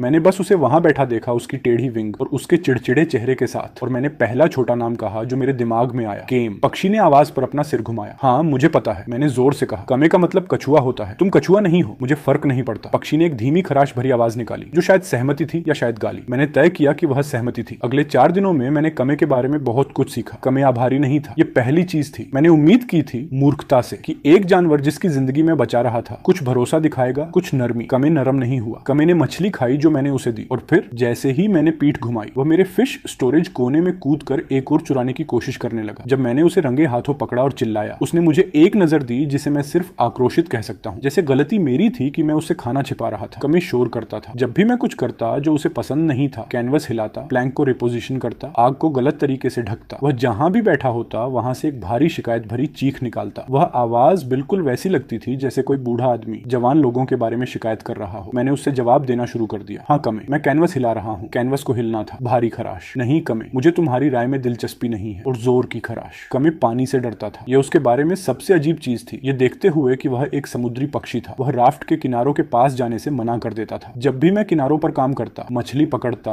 हुक फेंकता, केम डेक के बिल्कुल बीच में पीछे हट जाता और मुझे उस नजर से देखता जिसे मैं अब नर्वस शक के रूप में पहचानता था। मुझे लगता है वह किसी समय लगभग डूब गया था। शायद जिसने उसका पंख तोड़ा वही उसे वाटर में गिरा भी दिया और वह बस किसी तरह बाहर निकल पाया। जो भी हुआ, कमे समुद्र पर भरोसा नहीं करता था। कमे आग के पास सोता था। पहली रात उसने डिसैलिनेटर स्टेशन पर सोने की कोशिश की और पूरी रात हवा में कांपता रहा। दूसरी रात जब मैं सोने चला गया था, मैंने उसके पंजों की आवाज सुनी प्लैंक्स पर, होप होप होप, और फिर एक हल्की सरसराहट जब वह किचन के पास खुद को जमा रहा था, जहां दबे हुए कोयले अभी भी अपनी रेत की परत के नीचे वार्म थे। उसके बाद हर रात वह वहीं सोता था, सिर अपने अच्छे पंख के नीचे छुपा हुआ, शरीर गर्मी की तरफ झुका हुआ। चौथे दिन तक उसका पंख ठीक हो रहा था, सीधा नहीं। वह कभी सीधा नहीं होगा, लेकिन जोड़ कुछ ऐसा बन गया था जो काम करता था। केम ने इसे जांचना शुरू किया। पहले छोटे होप, बस फैलाव, फिर कुछ जोरदार फड़फड़ाहट जिसने उसे 1 सेकंड के लिए डेक से ऊपर उठा दिया, फिर वह वापस गिर गया। 5वें दिन तक वह कुछ मीटर ग्लाइड कर सकता था। 6ठे दिन तक उसने अपनी पहली असली उड़ान भरी, एक बेढंगी डगमगाती लॉन्च किचन प्लेटफॉर्म से, जिसने उसे वाटर के ऊपर एक नीची आर्क में ले जाकर फिर राफ्ट के पश्चिमी किनारे पर वापस ला दिया। वह बुरी तरह उतरा और मुझे ऐसे देखा जैसे मैंने उसे पर्सनली शर्मिंदा किया हो। तुमने ठीक किया, मैंने उसे कहा, फिर से कोशिश करो। उसने फिर कोशिश की। 7वें दिन तक कमे ठीक से उड़ सकता था। दायां पंख अभी भी हर स्ट्रोक के ऊपर अटकता था और उसके मोड़ टेढ़े थे, लेकिन वह ऊपर चढ़ सकता था, वह ग्लाइड कर सकता था, वह चक्कर लगा सकता था, वह ऊपर जा सकता था। उसी सुबह मुझे मछलियों का बदला मिलना शुरू हुआ। केम सनराइज पर किचन किचन प्लेटफॉर्म से उड़ा, एक धीमी स्पाइरल में ऊपर चढ़ा जब तक वह राफ्ट से लगभग 100 मीटर ऊपर नहीं पहुंच गया और फिर हवा के साथ पश्चिम की तरफ बह गया। वह लगभग 1 घंटे तक गायब रहा। मैं सोचने लगा कि क्या वह कभी वापस आएगा, क्या सौदा खत्म हो गया, क्या उसने तय कर लिया कि आजादी मेरे हाथ से खिलाए गए मछली के गूदे और मेरी गर्म रेत से बेहतर है। फिर मैंने उसे वापस आते देखा, उद्देश्य के साथ वापस आते हुए। वह एक सीधी लाइन में उड़ रहा था, तेज, और जब वह राफ्ट तक पहुंचा उसने उतरना नहीं किया। वह ऊपर चक्कर लगाता रहा और कई कर्कश जल्दी वाले कॉल किए, फिर मुड़ा और फिर से पश्चिम की तरफ उड़ गया, शायद 30 मीटर दूर। फिर उसने मोड़ लिया और वापस आया, आवाज लगाते हुए। वह चाहता था कि मैं उसका पीछा करूं। मैं उठे हुए स्लीपिंग प्लेटफॉर्म पर चढ़ गया, राफ्ट का सबसे ऊंचा पॉइंट, और पश्चिम की तरफ देखा। दूरी में शायद आधा किलोमीटर दूर वाटर पर कुछ काला था, मलबे का एक टुकड़ा, किसी भी चीज से बड़ा जो मेरे पास था। एक असली झुंड, कुछ एक छोटी कार के आकार का सतह पर बहता हुआ। मैं इसे डेक लेवल से नहीं देख पाता, होराइजन इसे छुपा देता। प्लेटफॉर्म से सूरज मेरे पीछे होने पर मैं बस मुश्किल से उसका आकार पहचान पा रहा था। कमे ऊपर उड़ा था। कमे ने वह देखा था जो मैं नहीं देख सकता था। कमे वापस आया था मुझे बताने, सौदा काम कर रहा था। मैंने अगले 2 घंटे एक पैडल बनाने में बिताए। मैंने अभी तक एक नहीं बनाया था क्योंकि राफ्ट बहुत भारी था किसी मायने में चलाने के लिए, और मेरे पास कहीं जाने की जगह नहीं थी। लेकिन अब मेरे पास जाने की जगह थी, आधा किलोमीटर पश्चिम, इससे पहले कि धारा मलबे को दूर खींच ले। मैंने एक फ्लैट प्लैंक को एक लंबी पोल से बांधा, एक बेढंगा ओएआर बनाया, और फिर मैंने राफ्ट को धीरे धीरे खुले वाटर पर चलाया जबकि कमे ऊपर चक्कर लगा रहा था और चीख रहा था, जो मुझे पूरा यकीन है कि निर्देश थे। मुझे मलबे तक पहुंचने में लगभग 3 घंटे लगे। जब तक मैं वहां पहुंचा मेरी बाहें कांप रही थी और मेरी हथेलियों से खून निकल रहा था नए छालों के बीच से। लेकिन वह झुंड असली था और भरा हुआ था। आधे टूटे प्लैंक्स, मास्ट का एक लंबा टुकड़ा, 2 और बैरल्स, रस्सी का उलझा हुआ ढेर, एक फटा हुआ फिशिंग नेट जो मेरे पास किसी भी चीज से बड़ा था, और उसके बीच में आधा डूबा हुआ लेकिन लहरों पर तैरता हुआ एक बड़ा लकड़ी का बैरल, बंद, भारी, आदमी के सीने जितना बड़ा। मैंने उसे हुक किया और अपनी बची हुई सारी ताकत से राफ्ट की तरफ खींचा। वह मेरे बोर्ड से टकराया और मैं रुक गया, हांफते हुए, रस्सी पकड़े हुए, अपने इनाम को देखते हुए। मुझे कोई अंदाजा नहीं था कि इसके अंदर क्या है। मैं पहले ही महसूस कर सकता था कि यह किसी चीज से भरा है, घना,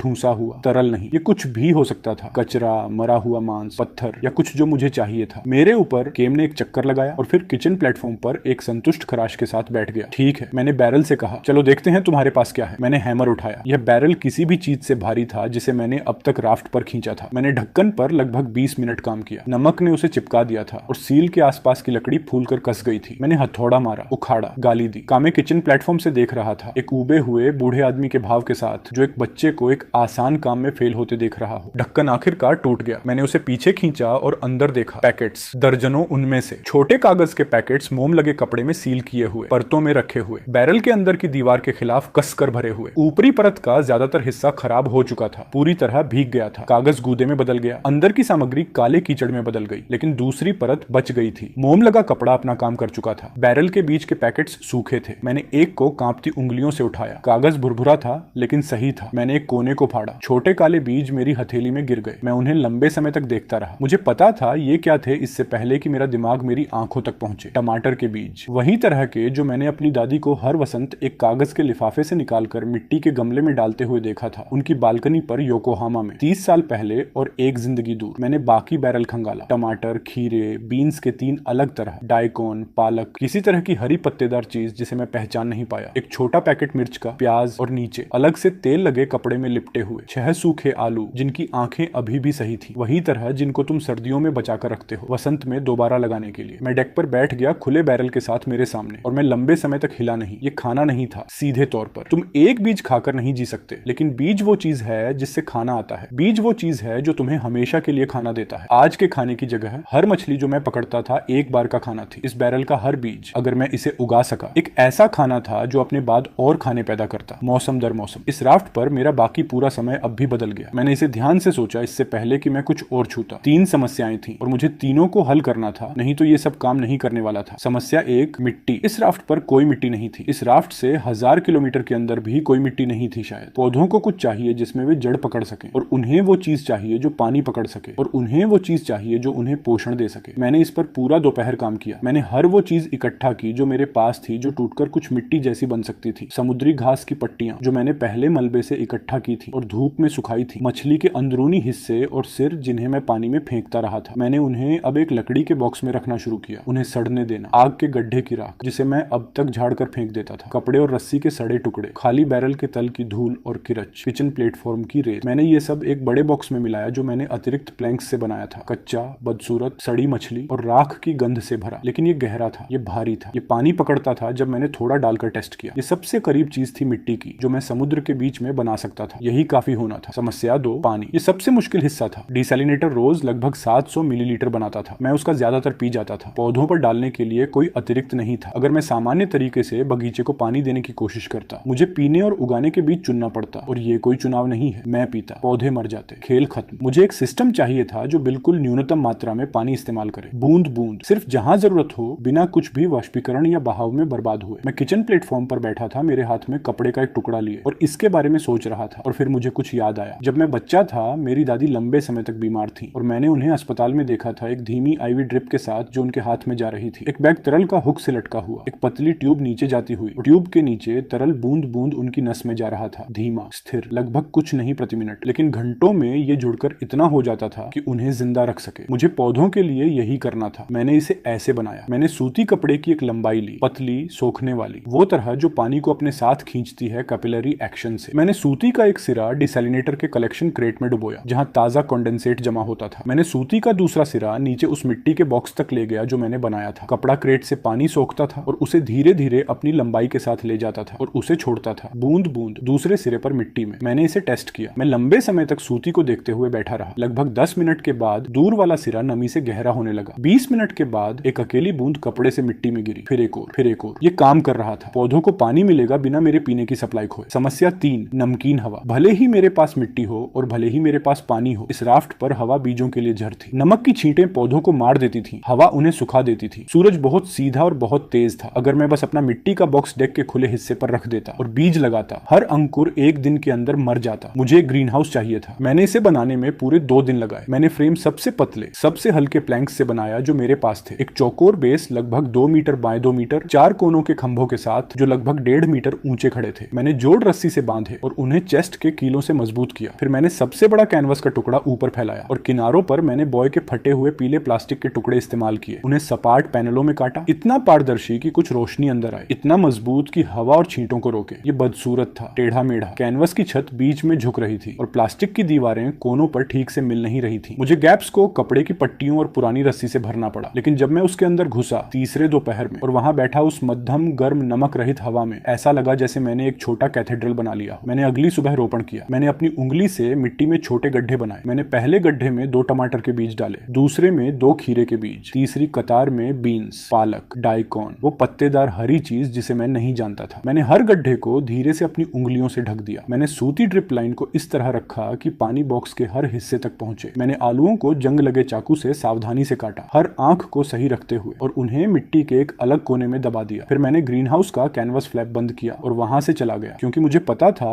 अगर मैं वहां बैठकर मिट्टी को घूरता रहूं तो वो कुछ भी जल्दी उगाने वाला नहीं है। जब बीज अपना धीमा काम कर रहे थे, मैंने दूसरी चीजें बनाई। शॉवर, मैंने इसे ग्रीन हाउस के पीछे बनाया। कैनवास की छत पर मैंने एक दूसरा छोटा सोलर डेसलिनेटर बनाया। समुद्री पानी की एक सपाट ट्रे एक ढलान वाले कैनवस के नीचे, और मैंने इसे इस तरह सेट किया कि कंडेंसेट एक लकड़ी की नाली से बहकर एक सील बंद प्लास्टिक क्रेट में जाए जो सिर की ऊंचाई से ऊपर लटका हुआ था। क्रेट के नीचे एक छोटा छेद ड्रिल किया गया था और उस छेद में एक लकड़ी की खूंटी फंसाई गई थी स्टॉपर के रूप में। पहली बार जब मैंने इसे इस्तेमाल किया, मैं क्रेट के नीचे खड़ा हुआ सिर्फ अपने शॉर्ट्स में, और मैंने खूंटी खींची। पानी नीचे गिरा छेद वाले ढक्कन के नीचे के हिस्से से। ताजा पानी, धीमी धार, असली बहाव नहीं, लेकिन असली साफ सूरज से गर्म पानी मेरे सिर और कंधों पर और मेरी पीठ पर बहता हुआ 2 हफ्तों से ज्यादा समय में पहली बार। मैंने अपनी आंखें बंद की और वहां खड़ा रहा जब तक क्रेट खाली नहीं हो गया। मैं इसे डिस्क्राइब करने की कोशिश नहीं करने वाला। मैं बस इतना कहूंगा कि कुछ चीजें होती हैं जिन्हें तुम अपनी पुरानी जिंदगी में हल्के में लेते हो, और जब तुम उन्हें खोने के बाद वापस पाते हो, वे छोटी रहना बंद कर देती हैं। एक शोवर रहना बंद कर देता है। ये एक तरह की वापसी बन जाता है, फिर से इंसान होने का एक छोटा टुकड़ा। मैं धूप में सूख गया, अपने शॉर्ट्स वापस पहने और बाकी दिन के लिए खुद को एक अलग आदमी जैसा महसूस किया। बिस्तर, इसमें मुझे एक शाम और एक सुबह लगी। मैंने सोने वाले प्लेटफॉर्म को ठीक से फिर से बनाया। इस बार एक असली फ्रेम, 4 भारी खंभे, ऊपर प्लैंक्स, जोड़ मजबूत किए गए। प्लेटफॉर्म पर मैंने एक तरह का गद्दा बनाया। एक लंबी थैली 2 कैनवस के टुकड़ों से बनी जो फिशिंग लाइन से सिली हुई थी। उसमें भरी हुई मुट्ठी भर सूखी समुद्री घास जो मैं इकट्ठा कर रहा था और धूप में सुखा रहा था। समुद्री घास उछाल वाली थी और अपना आकार रखती थी। गद्दा नरम नहीं था जिस तरह असली गद्दा नरम होता है, लेकिन ये लकड़ी का तख्ता भी नहीं था। इसमें दबाव था, इसमें गर्मी थी। मैंने एक तकिया भी उसी तरह बनाया, एक छोटा कैनवस सैक जिसमें मुड़े हुए कपड़े भरे हुए थे। उस रात मैं एक असली बेड पर लेटा, एक असली शेल्टर में, एक राफ्ट पर जिसे मैंने अपने खुद के हाथों से बनाया था, और मैं रोया, बस थोड़ा सा, कैनवस तकिए में। उदासी से नहीं, कुछ और और से, कुछ ऐसा जिसके लिए मेरे पास कोई शब्द नहीं था। Kitchen upgraded. मैंने हार्थ के पास एक छोटा टेबल बनाया, 4 छोटे पैरों पर एक सपाट प्लैंक और एक स्टूल, लकड़ी का एक सिंगल ब्लॉक आधे बैरल से जिसे मैंने काटा था। मैंने अपने मील्स खाना शुरू किया टेबल पर बैठकर इंस्टेड ऑफ फायर के पास क्राउच करके। केम उछलकर टेबल के ऑपोजिट एंड पर आ जाती थी जब मैं खाता था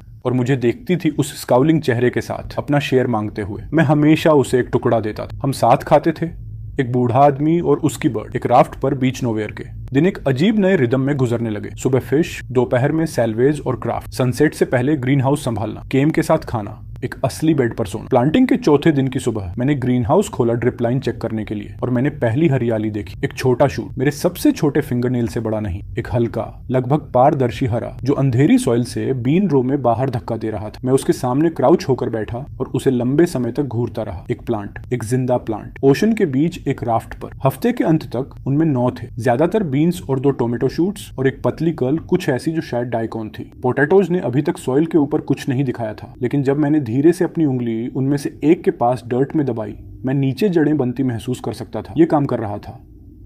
केम ग्रीन हाउस की अनऑफिशियल गार्डन बन गई थी। उसने हर सुबह कैनवस रूफ के कोने पर बैठना शुरू कर दिया था, ग्रीन हाउस के अंदर एक सस्पिशियस आंख से स्कैन करते हुए, किसी भी इंसेक्ट को जो यहाँ मौजूद नहीं था करीब आने की हिम्मत देते हुए उसके प्लांट्स के पास। उसने तय कर लिया था कि ग्रीन हाउस उसका है। मैंने बहस नहीं की। ऐसे ही 2 और हफ्ते गुजर गए। गार्डन बढ़ा, राफ्ट उसके साथ बढ़ा। मैंने साउथ साइड पर एक और छोटा एक्सपेंशन जोड़ा, हर दिशा में लगभग 1 मीटर और बनाते हुए, सिर्फ उस स्टोरेज के लिए जो अब मुझे चाहिए था। मैंने किचन के पास एक दूसरा स्मोकिंग रैक बनाया और फिश को सही तरीके से स्मोक करना शुरू किया, उन्हें लंबी कतारों में लटकाते हुए स्लो हीट के ऊपर। असली फूड स्टोरेज, खराब दिनों के खिलाफ एक बफर। मेरे पास सब था, फायर, फ्रेश वाटर, एक शॉवर, एक बेड, एक गार्डन, एक कंपेनियन, किचन में लटकती स्मोक्ड फिश, सिर के ऊपर एक रूफ, एक रूटीन। कुछ दिनों के लिए मैंने खुद को विश्वास करने दिया कि यह सस्टेनेबल था, कि अगर कुछ नहीं बदला मैं ऐसे जी सकता था, शांति से, सावधानी से, फिशिंग और गार्डनिंग करते हुए और अपने छोटे फ्लोटिंग घर को लंबे समय तक संभालते हुए, शायद हमेशा के लिए। फिर एक सुबह सनराइज के तुरंत बाद राफ्ट झुका, ज्यादा नहीं, बस एक अचानक झटका, शायद 10 सेंटीमीटर एक तरफ उठान। उस तरह की मोशन जो तुम्हें मिले अगर कुछ बहुत बड़ा बोर्ड्स के नीचे से गुजरा हो, इतना करीब कि वाटर को रास्ते से धकेल दे। मैंने फिशिंग लाइन गिरा दी जो मैं पकड़े हुए था और वेस्टर्न एज की ओर भागा। मैं वहां समय पर पहुंचा इसे देखने के लिए। एक बैक, एक ग्रे बैक जो सरफेस तोड़ रही थी, एक धीमे सेकंड के लिए फिर नीचे फिसल गई। एक फिन जो वाटर से बाहर खड़ी थी, वीक 1 वाले 1.5 मीटर शार्क की छोटी ट्रायंगुलर फिन नहीं, एक ऊंची फिन, एक चौड़ी फिन, उसका बेस मेरी बांह जितना मोटा। जिस बॉडी से फिन जुड़ी थी वह राफ्ट के नीचे धीरे धीरे गुजरी। उसे लगभग 3 सेकंड लगे वेस्टर्न एज से ईस्टर्न एज तक जाने में। राफ्ट 8 मीटर लंबा था। जो चीज मेरे नीचे थी वह कम से कम 5 मीटर थी। वह एक बार फिर दूर की तरफ सरफेस पर आई, हवा का एक धीमा एक्सेल छोड़ा, जो भी उसके पास ब्लो होल के लिए था। नहीं, शार्क्स हवा नहीं छोड़ते, वह सिर्फ वाटर डिस्प्लेसमेंट था। और फिर वह गहरे नीले में डूब गई और गायब हो गई। मैं अपने राफ्ट के किनारे खड़ा रहा और मैं हिला नहीं। केम ग्रीन हाउस रूफ से नीचे आई और मेरे पास प्लैंक्स पर उतर गई। उसने एक धीमी आवाज निकाली, इस बार रास्प नहीं, एक अलग आवाज, एक चिंतित आवाज। हाँ, मैंने धीरे से कहा। मैंने उसे देखा। मैं लंबे समय तक वहीं खड़ा रहा जब वाटर फिर से शांत हो गया। वीक 1 वाला शार्क एक जुवेनाइल था, एक टेस्ट, एक स्काउट। यह इन वाटर्स की असली पॉपुलेशन थी। यह वह था जिससे मेरा राफ्ट छिपा हुआ था, वह चीज जिसने रात में मेरे बोर्ड्स को छुआ था, वह चीज जिसने मेरी प्लैंकिंग पर ग्रूव्स छोड़े थे जो मेरे एक छोटे जुवेनाइल शार्क ने नहीं किए थे। वह यही था और अब उसे पता था कि मैं कहां था। मैंने अपनी राफ्ट के पार वापस देखा। मेरी खूबसूरत, नाजुक, बढ़ती हुई raft, greenhouse, shower, kitchen, bed, सब कुछ जो मैंने इन पिछले हफ्तों में बनाया था, ये सब कुछ कुछ सेंटीमीटर लकड़ी के प्लैंक पर टंगा हुआ था, एक ऐसे मुंह के ऊपर जो मुझसे 10 गुना बड़ा था। उस चीज का एक काट गलत जगह पर और मेरे घर का पूरा वेस्टर्न साइड गायब हो जाता। ग्रीन हाउस सी में झुक जाता, गार्डन सेकंड्स में डूब जाता, सीड्स जो मैंने उगाए थे उनमें से हर एक खो जाता। मैं उस रात ठीक से नहीं सोया और उसके बाद वाली रात, या उसके बाद वाली रात भी नहीं। मैंने अगली सुबह डिफेंसिव स्टेक्स बनाना शुरू किया, लेकिन मैं पहले से ही अपने अंदर किसी हिस्से में जानता था जिसने बुरी फीलिंग्स पर भरोसा करना सीख लिया था कि मैं समय पर खत्म नहीं करने वाला था। 3 दिनों तक मैं उस फाइन की छाया में रहा। मैंने सनराइज से सनसेट तक डिफेंसिव स्टेक्स पर काम किया। योजना सिंपल थी, सबसे लंबे, सबसे भारी प्लैंक्स लेना जो मेरे पास थे, हर एक के एक सिरे को एक पॉइंट में तेज करना एक रस्टेड नाइफ से और उन्हें राफ्ट के नीचे की तरफ बांधना ताकि पॉइंट्स बाहर और नीचे वाटर में निकले रहे। जो भी नीचे से बोर्ड्स पर आता वह पहले पॉइंट से टकराता। काम धीमा था। हर स्टेक को शेप देने में मुझे लगभग 1 घंटा लगता था। नाइफ कुंद था और वुड सख्त था और मेरे हाथ पहले से ही पिछले 2 हफ्तों की बिल्डिंग से छिले हुए थे। मैं स्टेक्स को सिर्फ राफ्ट के किनारे बैठकर ही लगा सकता था, वाटर के ऊपर झुककर उन्हें जगह पर बांधते हुए। और हर बार जब मैं झुकता मुझे अपनी गर्दन के पीछे झंझनाहट महसूस होती, इस यकीन के साथ कि कुछ अब भी अंधेरे से ऊपर आएगा और मेरी बाह को कोहनी से काट लेगा। 3 दिनों के अंत तक मैंने 16 स्टेक पूरे किए थे। 6 वेस्टर्न साइड पर जहां मैंने बैक देखा था, 4 साउथ पर, 3 नॉर्थ और ईस्ट पर। ये पूरा घेरा नहीं था, कोने अभी भी खाली थे। राफ्ट का नीचे का हिस्सा अभी भी ज्यादातर खुला था, लेकिन यह कुछ था, यह काफी नहीं था। मुझे पता था यह काफी नहीं था। तीसरी शाम को जब मैं किचन फायर के पास खाने बैठा और केम टेबल पर नहीं आई, वह ग्रीन हाउस रूफ पर रही, उसका सिर वेस्टर्न होराइजन की ओर मुड़ा हुआ, न खा रही, न अपनी यूजुअल रास्पिंग शिकायतें कर रही, बस देख रही।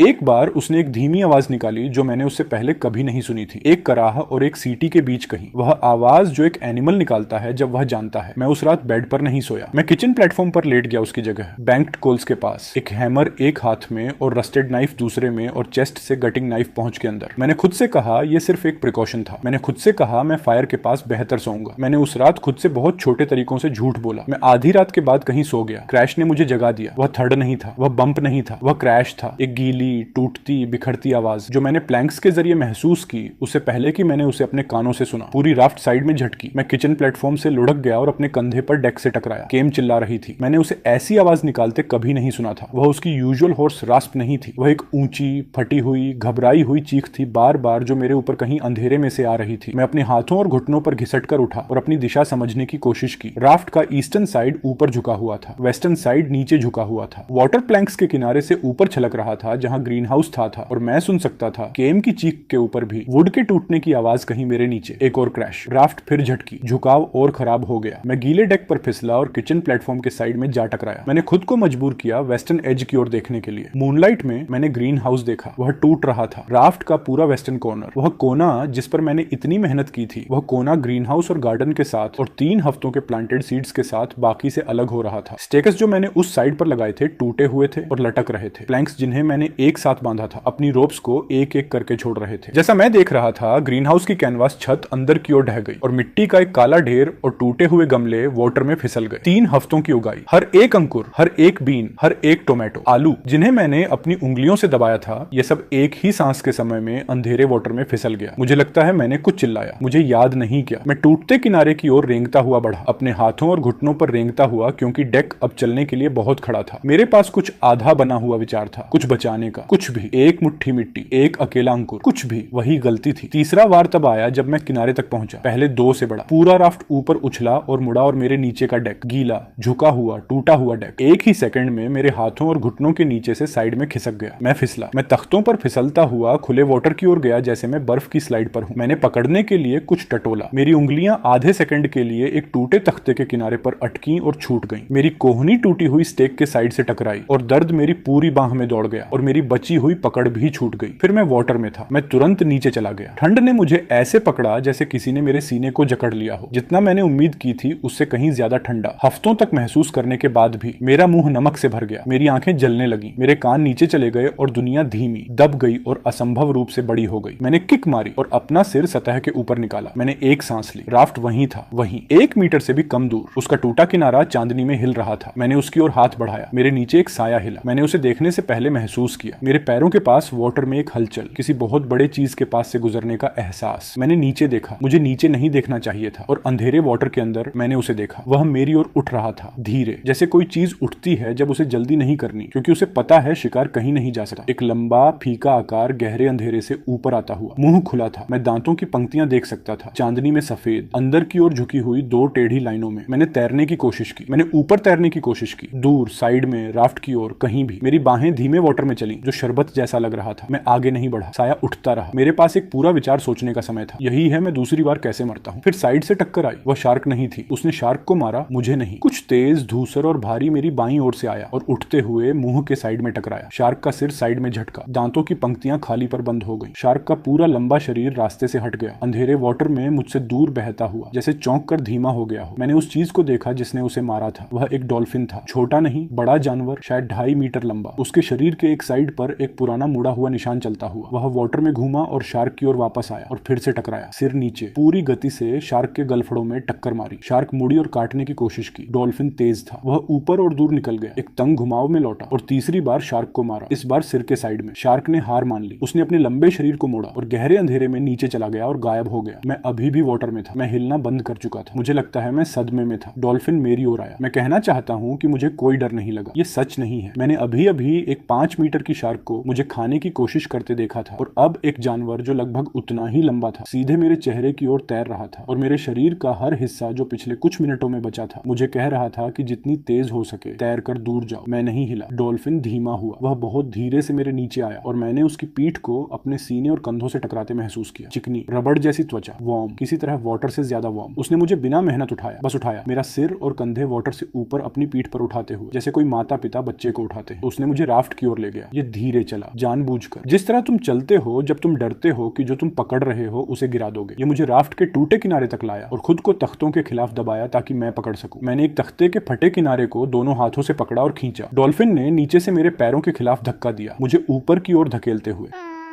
मैंने अपने सीने को टूटे हुए लकड़ी पर रगड़ा और अपना धड़ डेक पर चढ़ा लिया। मेरे पैर पीछे आए। मैं गीले तख्तों पर अपनी पीठ के बल लुढ़क गया और वहीं हांफता हुआ और खांसता हुआ नमकीन वाटर उगलता हुआ पड़ा रहा और इतना कांप रहा था कि मैं अपने हाथ बंद नहीं कर पा रहा था। डॉल्फिन राफ्ट के बगल में वाटर में रहा। मैंने अपना सिर साइड में घुमाया उसे देखने के लिए। वह मुझे देख रहा था, एक काली आंख, समझदार और स्थिर, उस चिकने धूसर सिर के साइड में लगी हुई। उसने एक आवाज निकाली, क्लिक की एक सीरीज और एक हल्की ऊंची सीटी, और फिर उसने अपनी नाक से राफ्ट के साइड को एक बार धक्का दिया, जैसे वह मुझे चेक कर रहा हो, जैसे वह कह रहा हो, क्या तुम ठीक हो? मैं धीरे बैठ गया। मुझे यकीन नहीं कि मैं खड़ा हो सकता था। मैं किनारे तक रेंगता हुआ गया, सही किनारा, बिना टूटा किनारा, और एक कांपता हुआ हाथ डॉल्फिन के सिर की ओर बढ़ाया। वह पीछे नहीं हटा। मेरी उंगलियां उसकी नाक की चिकनी त्वचा को छू गईं। डॉल्फिन ने एक और हल्की क्लिक की। मैंने उसे एक बार सहलाया, धीरे से। उसने अपना सिर मेरी हथेली के खिलाफ थोड़ा और जोर से दबाया। धन्यवाद, मैंने कहा। मेरी आवाज टूट चुकी थी। ये एक तरह की फुसफुसाती खांसी की तरह निकली। धन्यवाद, धन्यवाद। डॉल्फिन ने फिर वही क्लिक की आवाज निकाली। मैं पहले से ही क्लिक को शब्दों की तरह सोचने लगा था, भले ही मुझे पता था कि यह शायद मेरा थका हुआ दिमाग था जो एक जानवर को समझने की कोशिश कर रहा था। मैं राफ्ट के किनारे बैठा रहा, अपने हाथ अभी भी उसकी नाक पर। मुझे नहीं पता कितनी देर तक, शायद 1 मिनट, शायद 10। रात बहुत शांत थी। केम ने कहीं ऊपर चीखना बंद कर दिया था। मैं उसे अब सुन सकता था, छोटे चिंतित आवाजें बनाते हुए ग्रीन हाउस फ्रेम के बचे हुए हिस्से के ऊपर से, लेकिन वह अब चीख नहीं रही थी। मैंने चांदनी में डॉल्फिन के चेहरे को देखा और मैंने उसके लिए एक नाम सोचने की कोशिश की। यह महत्वपूर्ण लगा। अचानक पक्षी का एक नाम था। पक्षी केम बन गया था उसी पल जब मैंने उसे नाम दिया। नाम मायने रखते हैं। नाम चीजों को असली बनाते हैं। डॉल्फिन की त्वचा नीली धूसर थी, जितनी मैंने एक समुद्री स्तनपाई के लिए उम्मीद की थी उससे ज्यादा नीली। चांदनी में लगभग एक नरम स्लेट रंग। नीले रंग के लिए जापानी शब्द एओ है। प्रत्ययशाई बहुत से पुरुष नामों में होता है, पुरानी कहानियों से। औशी, मैंने कहा। डॉल्फिन ने क्लिक किया। मैंने तय किया यह सहमति थी। सूरज लगभग 1 घंटे बाद उगना शुरू हुआ। जब तक पूरी रोशनी हुई मैं खड़ा होने और जो हुआ था उसका हिसाब लेने में सक्षम हो गया था। यह बुरा था। ग्रीन हाउस चला गया था, नुकसान नहीं गया। राफ्ट का पश्चिमी कोना शार्क के काटने से साफ कट गया था और जो कुछ भी उस कोने पर था, ग्रीन हाउस, मिट्टी का बॉक्स, पौधे, दूसरा डेजलिनेटर जिसे मैंने ग्रीन हाउस की छत में बनाया था, पूरा शॉवर असेंबली या तो समुद्र के तल में था या टूटे किनारे के आसपास सतह पर टुकड़ों में तैर रहा था। मैं कुछ मलबा देख सकता था। कैनवास छत का एक टुकड़ा 20 मीटर दूर तैरता हुआ, मिट्टी के बॉक्स का एक सपाट तख्ता आधा डूबा हुआ जिसमें एक अकेला बीन अंकुर अभी भी अपने छोटे फीके जड़ों से चिपका हुआ था। बॉय की दीवारों का पीला प्लास्टिक वाटर में टुकड़ों में बिखरा हुआ था। मैं इसमें से कुछ भी वापस नहीं पाने वाला था। धारा पहले से ही उसे दूर खींच रही थी और भले ही मैं उसके पीछे जाने का जोखिम लेना चाहता, मेरे पास अब पैडल नहीं था। पैडल पश्चिमी कोने पर था। मैंने खुद को बाकी गिनने के लिए मजबूर किया। किचन प्लेटफॉर्म सही सलामत था। आग बुझ चुकी थी, छपाक से डूब गई थी, लेकिन कोयले को फ्लिंट और स्टील से फिर जलाया जा सकता था। बेड सही सलामत था, केंद्र के पास अपने ऊंचे प्लेटफॉर्म पर। पूर्वी साइड पर बचा हुआ डेजालिनेटर अभी भी खड़ा था, हालांकि वाटर कटोरों में चला गया था और रात का संग्रह दूषित हो गया था। मुझे इसे खाली करना होगा और फिर से शुरू करना होगा। मैंने अपने ताजे वाटर के भंडार का लगभग आधा खो दिया था। स्मोकिंग रैक झुका हुआ था लेकिन खड़ा था। लगभग 2/3 स्मोक्ड फिश बच गई थी, बाकी कहीं वाटर में थे। हैमर अभी भी मेरे हाथ में था जब मैं डेक पर गिरा था। मुझे यह भी एहसास नहीं हुआ था कि मैं इसे पकड़े हुए था। कमें जिंदा थी। वह टूटे हुए ग्रीन हाउस फ्रेम से नीचे आई और उछलकर डेक पर मेरे पास आई और लगभग 30 सेंटीमीटर दूरी से सीधे मेरे चेहरे पर एक लंबी, कर्कश, शिकायत भरी खरखराहट की आवाज निकाली।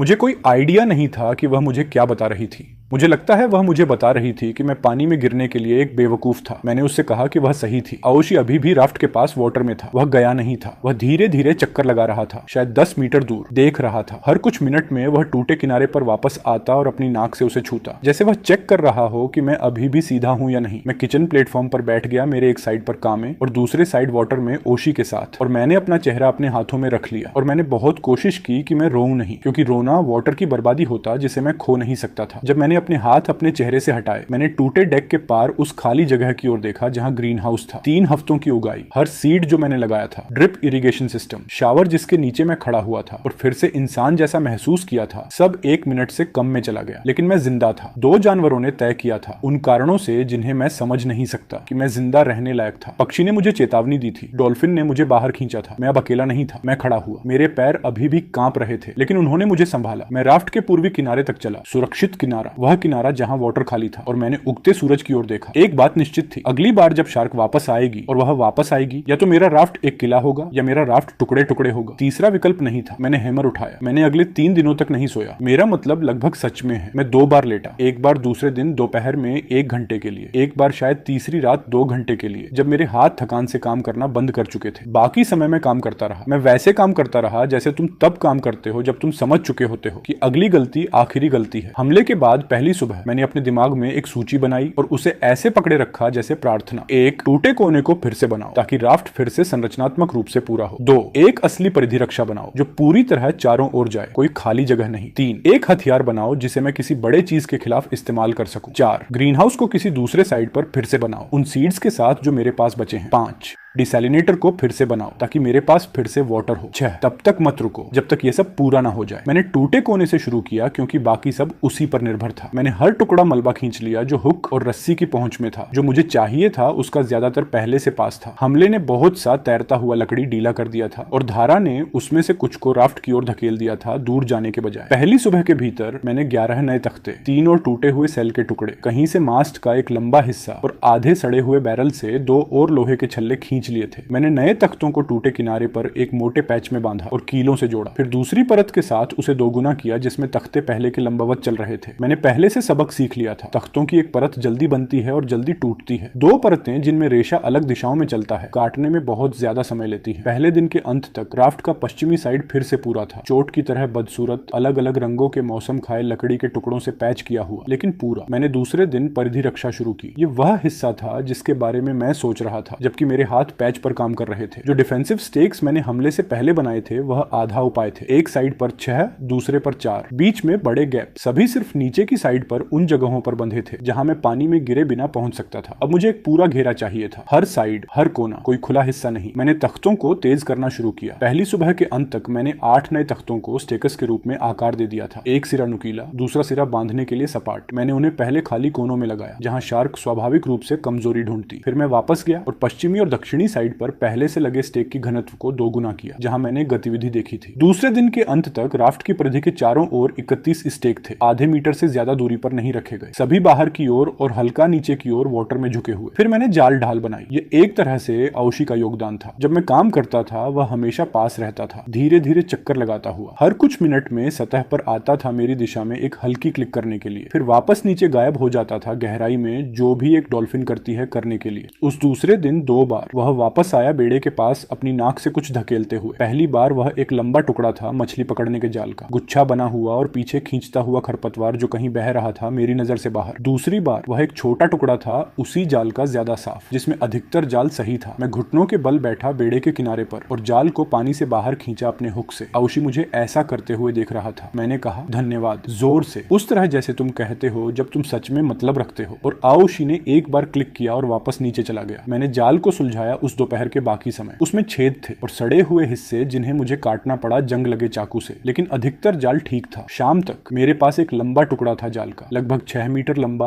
और 2 मीटर गहरा। मैंने उसे सेट किया बेड़े के नीचे। मैंने जाल के ऊपरी किनारे को बांधा परिधि के खंभों से चारों ओर उस साइड पर जहां हमला हुआ था, ताकि जाल सीधा नीचे लटकता था पानी में एक पर्दे की तरह। मैंने नीचे के किनारे को भारी किया लोहे के छल्लों और सबसे भारी धातु के टुकड़ों से जो मुझे मिल सके। जाल नीचे गया लगभग 1.5 मीटर बेड़े के नीचे और फिर थोड़ा बाहर की ओर बहा धारा में। मकसद सीधा था, एक शार्क जो नीचे से ऊपर आती सीधे तख्तों पर नहीं टकरा पाएगी, वह पहले जाल से टकराएगी। जाल एक 5 मीटर शार्क को नहीं रोकेगा, कुछ भी जो मैं बना सकता था नहीं रोकेगा एक 5 मीटर शार्क को सीधे हमले में, लेकिन यह उलझाएगा, धीमा करेगा और भ्रमित करेगा किसी भी चीज को जो इससे टकराए। यह शार्क का नंबर एक हथियार छीन लेगा जो था गति और नीचे से हमले का सरप्राइज। मैंने जाल को बढ़ाया दक्षिणी साइड तक तीसरे दिन। चौथे दिन की सुबह तक यह कवर कर रहा था बेड़े के हर साइड को, सिवाय एक छोटे हिस्से के पूर्वी पिछले हिस्से पर जहां मैंने एक गैप छोड़ा मछली पकड़ने के लिए। मैंने डबल हुल बनाया तीसरे दिन जाल के सेक्शनों के बीच में। सिद्धांत वही था जैसा परिधि रक्षा का, एक परत तख्तों की होने के बजाय जो बनाती है बेड़े का साइड। मैंने दूसरी परत जोड़ी बाहर, बांधी और कील लगाई बिल्कुल चिपकाकर पहली के साथ। दोनों परतें मिलकर बनाती थीं बेड़े का साइड लगभग 2 गुना मोटा। एक काट जो तोड़ देता एकल तख्तों को सिर्फ तोड़ेगा बाहरी परत डबल तख्तों की। मैंने डबल हुल किया चारों ओर। तीसरे दिन के अंत तक बेड़ा साफ अलग दिख रहा था, नीचा भारी बैठा हुआ पानी में कुछ सेंटीमीटर नीचे अतिरिक्त वजन से, लेकिन ठोस उस तरह से जैसा वह पहले कभी नहीं था। मैंने हारपून पर काम शुरू किया चौथे दिन सुबह। मैं इसे शुरू से प्लान कर रहा था। मछली पकड़ने की छड़ी थी मछलियों के लिए, हथौड़ा था बनाने के लिए, चाकू था छोटे काम के लिए। इनमें से कोई भी हथियार नहीं था किसी चीज के खिलाफ आदमी के आकार की, अकेले छोड़ो किसी चीज के आकार की छोटे व्हेल जैसी। मुझे पहुंच चाहिए थी, मुझे एक नोक चाहिए थी जो छेद कर सके, मुझे एक तरीका चाहिए था वापस लाने का जो भी मैं फेंकूं। मैंने चुना सबसे लंबा सीधा डंडा जो मेरे पास था, मस्तूल का एक टुकड़ा लगभग 2.5 मीटर लंबा, चिकना और घना सालों के नमक से। मैंने एक सिरा तेज किया मस्तूल का एक खुरदुरी नोक में चाकू से, फिर मैंने बांधा एक लोहे का खंभा उस नुकीले सिरे पर ताकि धातु बढ़ाए पहुंच, और 20 सेंटीमीटर वह खंभा सबसे तेज धातु का टुकड़ा था जो मेरे पास था। एक टुकड़ा जिसे मैंने हथौड़े से लंबी सुई के आकार में ढाला था 2 शामों की धैर्य भरी मेहनत में, और वह बैठा था एक खांचे में जो मैंने काटा था मस्तूल में, कसकर बंधा हुआ 3 घुमाव डबल रस्सी के, और फिर सील किया गया मछली के तेल में